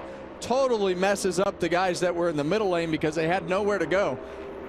And the 500 becomes a battle between RFK Racing, the Wood brothers, and Team 2311 with Tyler Reddick in the 45. Well, let's not write off those cars right behind them. We thought William Byron was in trouble early. He's still in this race in the lead pack right there. Joey Logano, lots of things took place and cycled this field around. Carson Hocevar to 3rd on the outside of Keselowski, dueling for 2nd as they track Reddick down the back straightaway. Well, we've talked about Carson Hocevar, how aggressive he is, trying to keep himself in position to have a chance to win this race here with 9 to go. Don't forget, this McDowell's looking for a caution. He still is your leader, folks. Hasn't pitted yet. He needs a caution quick, and there it is. Not yet. Is it out? 20's in trouble. Right front damage, big time. Hard hit for Denny Hamlin and Christopher Bell. No caution yet. Caution. There it is. Michael McDowell catbird position right there. That's exactly why you roll the dice right there. Worked in their favor. Give luck a chance to operate. He was the only car that had not made a pit stop. He's going to have to pit. Well, now. That's right. Oh, Christopher Bell. Big time right front damage. Yeah, I can't turn it. Yeah, and it looked like just a push gone wrong right there. Teammate too, right?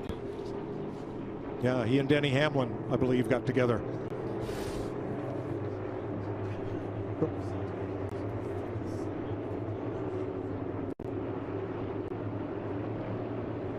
And the Oklahoma driver, who has become a perennial championship contender, ends up against the fence.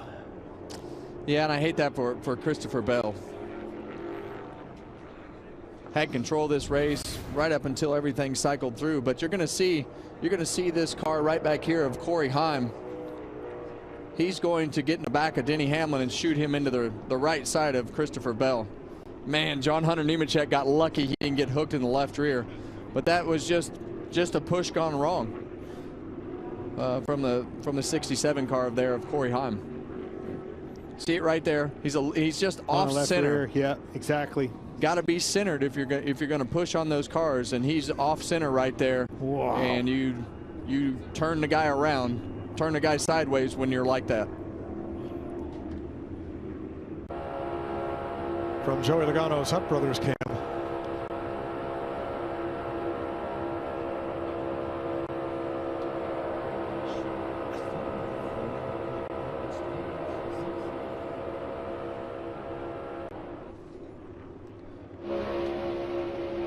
Eric Jones' view. Yeah, and right there you could really see the offset of the 67 of Corey Heim compared to Denny Hamlin. Just won't work. Fifth caution flag of the day in Daytona within 10 laps of the finish. Around they go in a hard crash. Daytona 500, are you kidding me? This one sucks when you're that close. Austin Cindric, the winner of the Daytona 500. Ricky Stenhouse Jr., Daytona 500 winner. Away they go. It's going to be close. The race winner will be the 24. Daytona 500! Are you kidding me? Checker is waving. William Byron has won the 500 for the second year in a row. Those are the last 5 500s, and that's what's at stake. The Harley J. Earl Trophy, biggest single-day prize in stock car racing. William Byron trying to win it for the third year in a row. That has never been done. Right now he is in the top 5 behind Michael McDowell, who still has yet to pit, Carson Hocevar, Tyler Reddick, William Byron, Brad Keselowski. How about our leader, Michael McDowell? Here's his radio. Turn everything off, coming to 1 to go, but we have plenty of laps to make it here. I mean, we're damn near going to be green light checkered, and if you save everything here, I think we're going to make it. Crew Chief Travis Peterson, he's a gambler. I was just going to say the exact same thing. Well, maybe I went wrong that man after right all. there is a gambler. Yep. Well, at this point, you don't have anything else to look like. That is the gamble. It's the card you got. Jamie. And I'm listening to Travis Peterson. He just told his driver, Michael McDowell, we are 3 laps to the good. All right. And everyone else has stopped for fuel. With a really good drafter, too. Michael McDowell has got this job done and can do it again. And he's aggressive. Like, he's going to throw some aggressive blocks and do everything he can do to try to keep himself in a position to win this race. So I cannot believe William Byron is still in this thing. He has been in several of these mishaps and somehow still has enough fender on this baby. Maybe a history being made here. You like history, Mike? Well, 67 years they've been running this race, and they've never had as many leaders as they've had today. Just had our 23rd. Or anybody make it 3 in a row. I was thinking about something a couple minutes ago. That Harley J. Earl trophy is pretty awesome. But that couple $1 million to win this race was way more awesome. Yeah. Now, before pit stops began, Michael McDowell was 31st, last car on the lead lap. He did not stop, and now he will restart from the front row with a chance to win the 500. I love it, and that's what kind of we were talking about before, you know, that green stop started happening. I mean, you eventually got to give luck a chance to operate and try, and that's exactly what they did with the 71 car. This might work. Well, we still have 30 cars on the lead lap. As you look at our aerial coverage, brought to you by Goodyear. Legends aren't born, they're proven. Goodyear. Darkening skies off to the west, but we're going to get this one finished. Larry, how about some trends for these final 5 laps? Mike, I looked at the last 4 Daytona 500s with the Gen 7 car. The average of the last caution, somewhere around 199.5 laps. Basically on the last lap, and 3 of the last 4 races here in the 500 ended in overtime. Well, we will restart with 30 lead lap cars.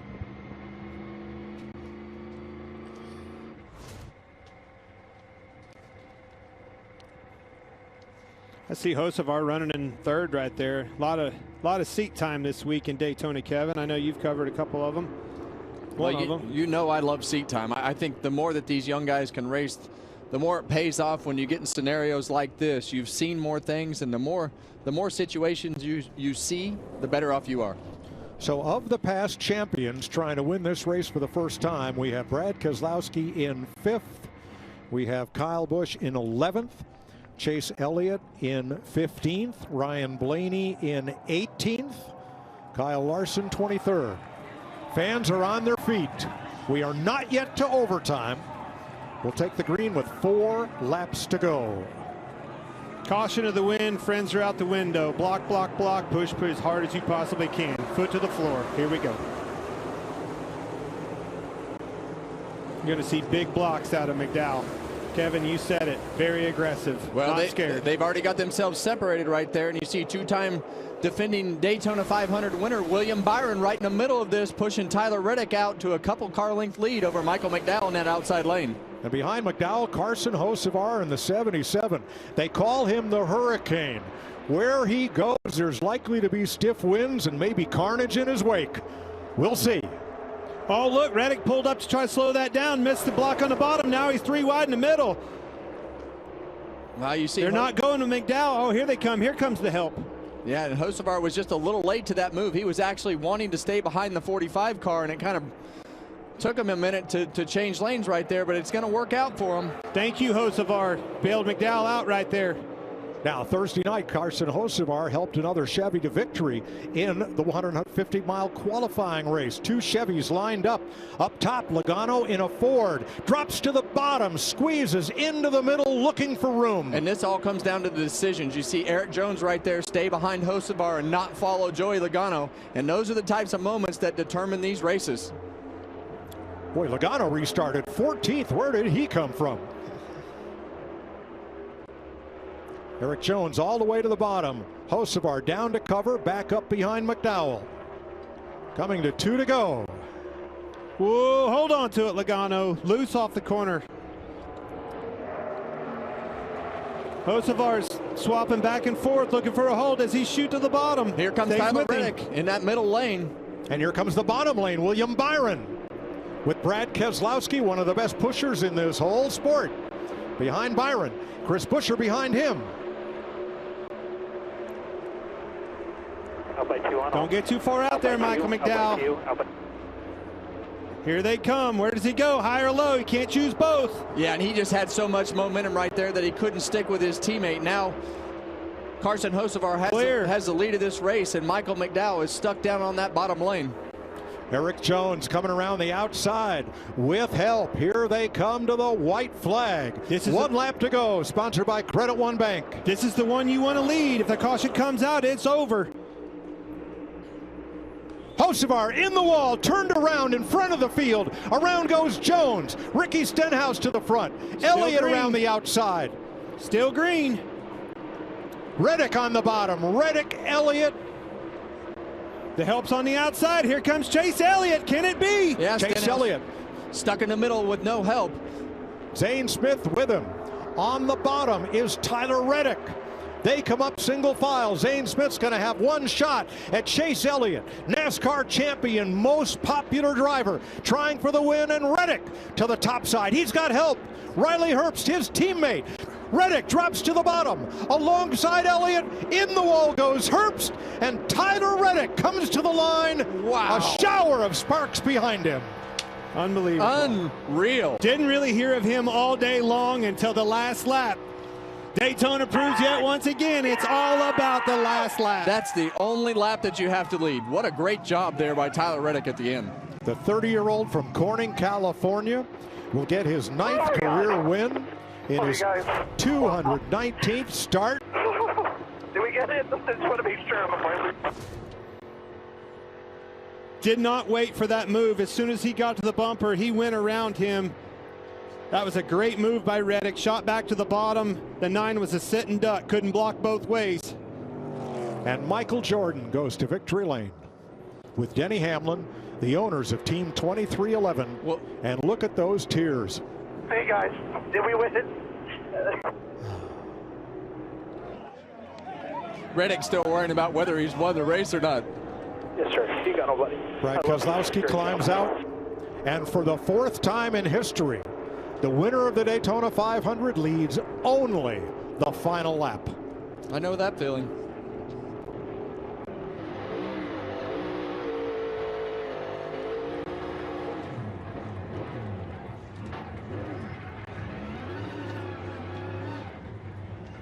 So proud of you guys. I love every one of you guys. Thank you. Well, happy birthday, car owner Michael Jordan on Tuesday. Lifelong race fan and now co-owner of one of NASCAR's top teams and a Daytona 500 champion car owner. Just shows you the importance of this last lap and how chaotic Daytona can be. The guy that was leading at the white flag is 19th right now, Hocevar. Unbelievable. Well, this is what we expect 2311 and Tyler Reddick to do. We talked about it in the pre-race. Kind of got a mulligan last year with everything that was going on, but we expect these guys to be winners. And Michael Jordan and Denny Hamlin expect these guys to be winners. And now they have won the biggest race in NASCAR. He parks it on the start-finish line. Shrapnel everywhere. Look at the carnage. Oh, yes. There's plenty of, that's quite a debris field from what happened. But there is your Daytona 500 champion, Tyler Reddick.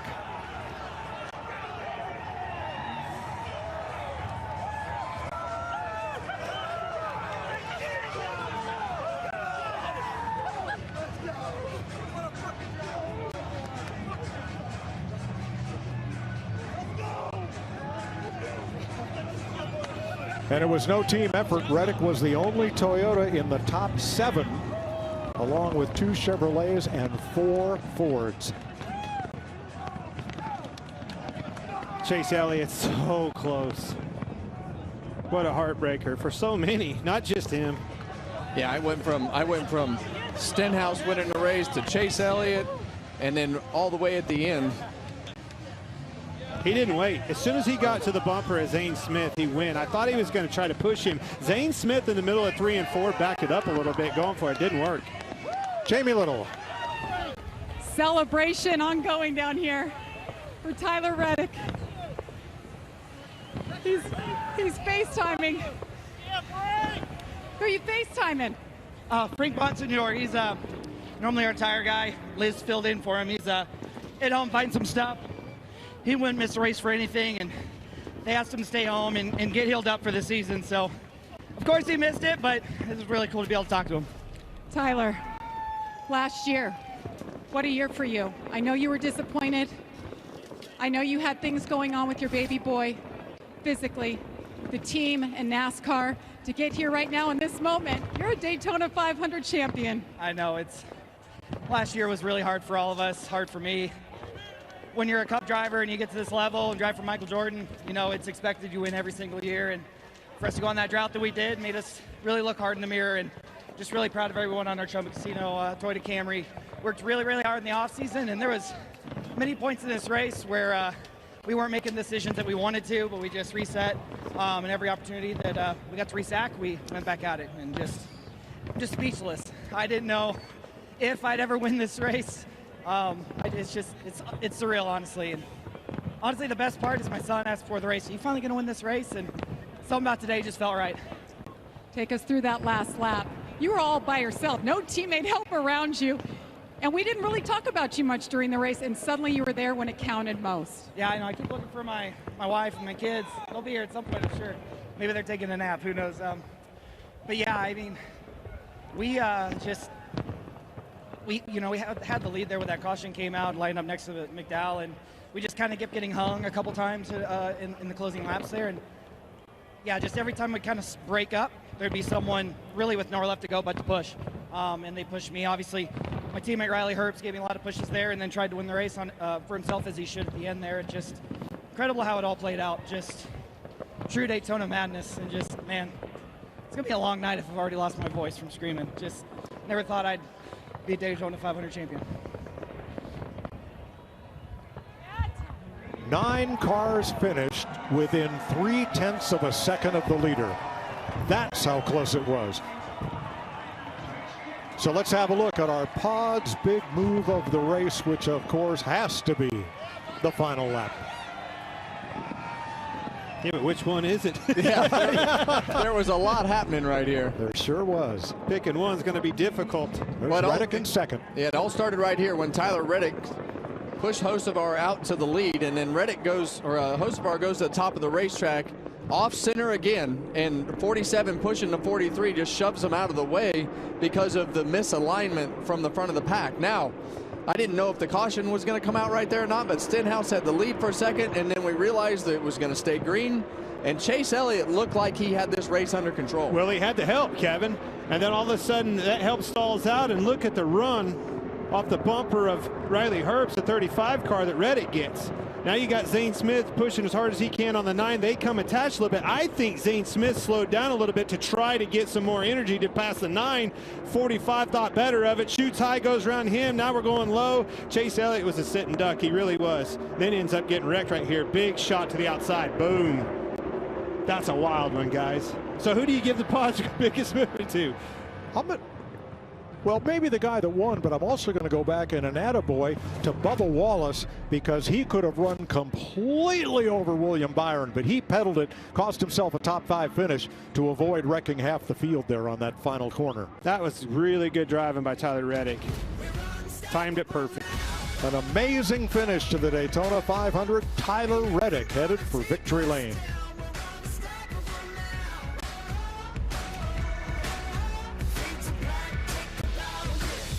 We had probably 5 different winners of this race within the last half lap.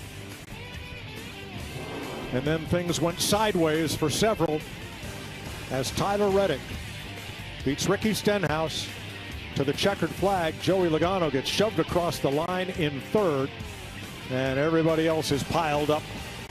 9 cars within 0.3 of a second of the winner.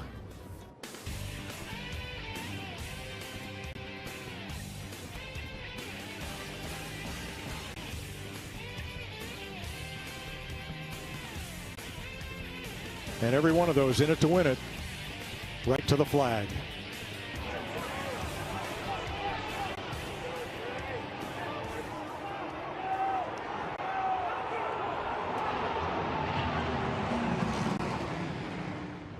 That was everybody in the grandstands was doing the exact same thing. For one driver or another. That's yes, right. Absolutely. I mean, that is Daytona, being a fan of Daytona 500 in a nutshell right there. And that's how fast it can change, right? Like you're cheering thinking, I got this. I don't. I don't have this.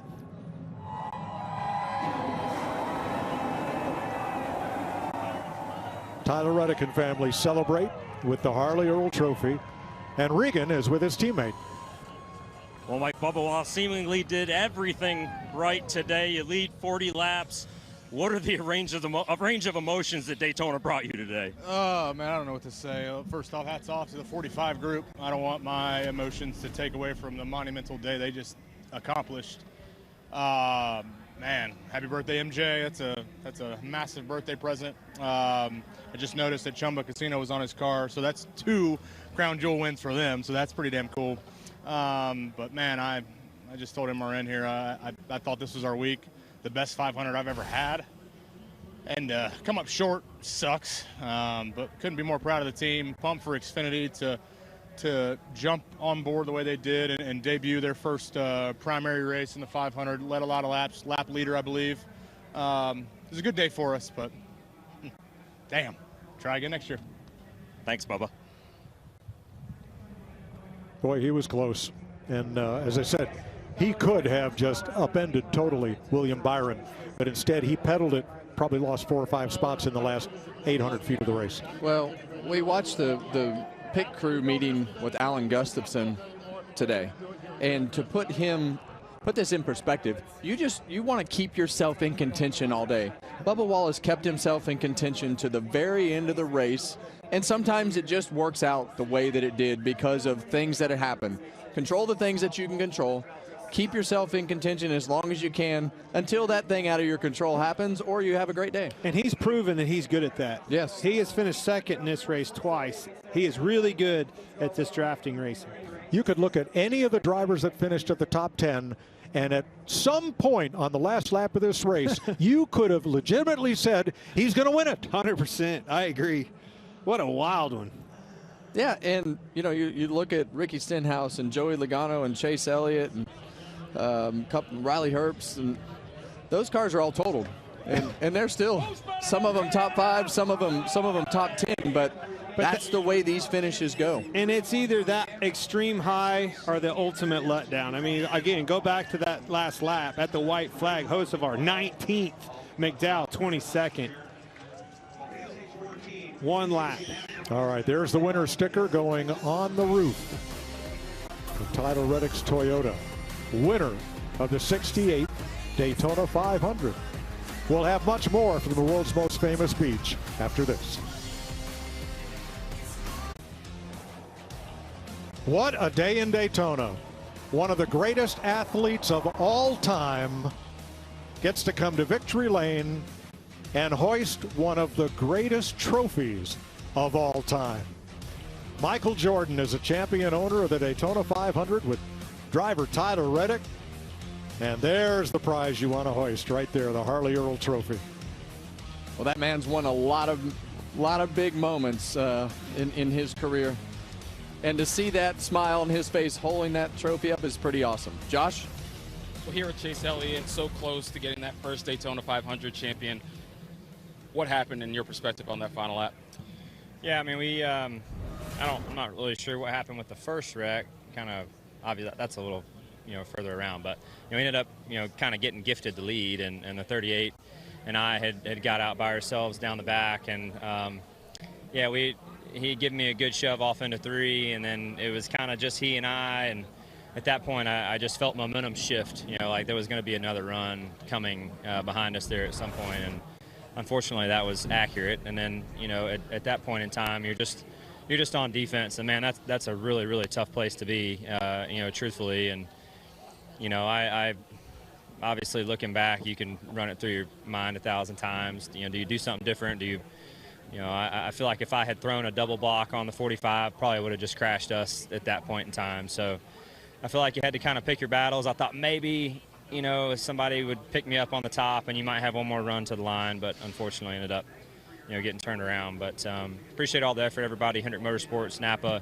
Chevrolet. Thought we had a good speed week down here, and obviously hate to, just really sucks to be that close and come off turn 4 with the lead and not finish it off. But that's part of this event, and unfortunately we were on the bad end of it today.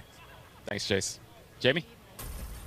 Well, back in victory lane, Michael Jordan has made his way here. Sir, we talked before the race. 4 horses in it. You are a Daytona 500 champion. How does that sound? I can't even believe it. Yeah, I mean, it was so gratifying. I mean, we had 4 guys that were really fighting, that was helping each other out. I mean, you never know how these races are going to end, right? It's like you just try to survive. And, I thought Riley did an unbelievable job by pushing at the end. That shows you what teamwork can really, really do. I mean, he doesn't get enough credit. He won't get enough credit, but we feel the love. We understand exactly what he did. And, I mean, we just hung in there all day. I mean, we great strategy by the team, and we gave ourselves a chance at the end. And, look, I'm ecstatic. I mean, I don't even know what to say. It feels like I won a championship, but until I get my ring, I won't even know. All right, what size ring do you wear? Did you tell Size 13. Size 13. Just Hey, happy early birthday. Thank you very much. Greatly appreciate it. Mike. Michael Jordan started out in the grandstands as a young boy and ends up in victory lane at the biggest stock car race in the world. All right, let's go back downstairs. Well, Brad, I heard you say on the radio all you wanted was a chance when the day started. You had that chance, and unfortunately you have to settle for a 5th place. Bring me through those final laps and what happened. Yeah, a lot of chaos. You know, last restart, I gave William Byron a great push, and just wasn't enough to move our lane. I was giving him all I had, and then right here at the end, I had this huge run, and the 35 wrecked us. So really disappointed. He tore up the 9, tore up the 22, a bunch of cars that didn't deserve to be wrecked. So that was a big bummer and really stupid, but still a decent day for us to come home with a top 5 and to be competitive and have a shot to win, Josh. Brad, how's the leg? Great, great. You know, once you're in that race car, I got a fast Mustang, and it's just digging. Appreciate you, Brad. Well, a wrecked car, but strong start to the season for RFK Racing, which puts 2 cars in the top 7. Keselowski 5th and Chris Buescher 7th. Ricky Stenhouse 2nd, got pushed across the line sideways. So did Joey Logano, who finished 3rd. You know, other than Tyler Reddick, I don't think anybody in that top 7 came across the start-finish line, pointed in the direction they wanted to be going, but there they were. Yeah, and, you know, there were a few points in that lap, like we said, where we thought 3 or 4 different guys were going to win the race. I really thought that Chase Elliott was going to pull it off, but that momentum from behind. But what a moment for 23-11 and for Tyler Reddick to put themselves back on the map as winners. It just takes you back to the power of the last lap of the Daytona 500. So much chaos happens. Everybody's going for it. Blocks, pushes, crashes. We had 2 different crashes, you know. They wreck getting into one, and then they wreck again at the start-finish line. I'm glad that it stayed green, right? I'm glad that was a safe wreck down there. Everybody was okay. They saw what they needed to see, knew that they were okay, and let this thing play out, and boy, did it. Wow, what a finish. And everyone involved checked and released at the infield care center where Josh stands. Yeah, Joey Logano just released from the care center, and Joey, you have to settle for 3rd place. An eventful day. Bring me through your day and what ultimately happened in the end.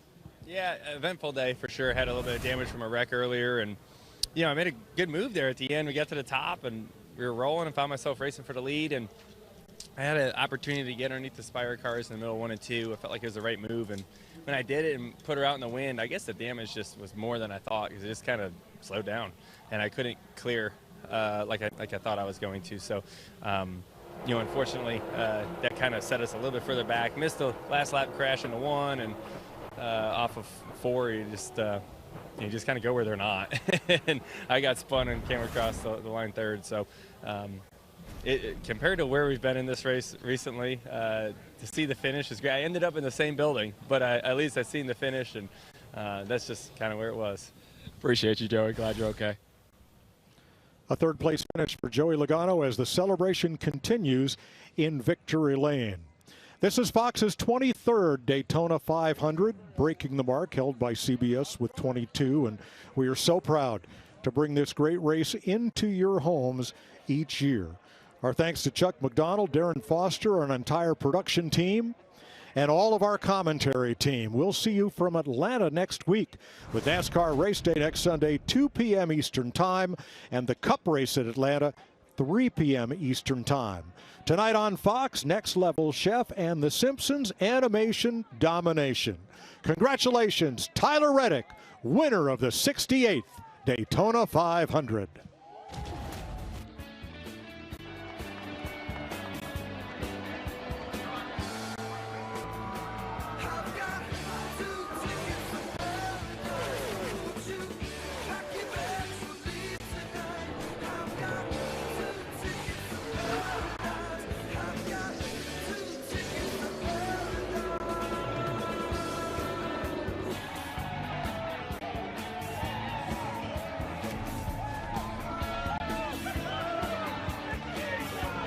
This copyrighted telecast may not be reproduced, retransmitted, or used in any form without the authorized written consent of NASCAR Broadcasting. NASCAR would like to thank all of our fans for your support, and we hope you enjoyed today's broadcast.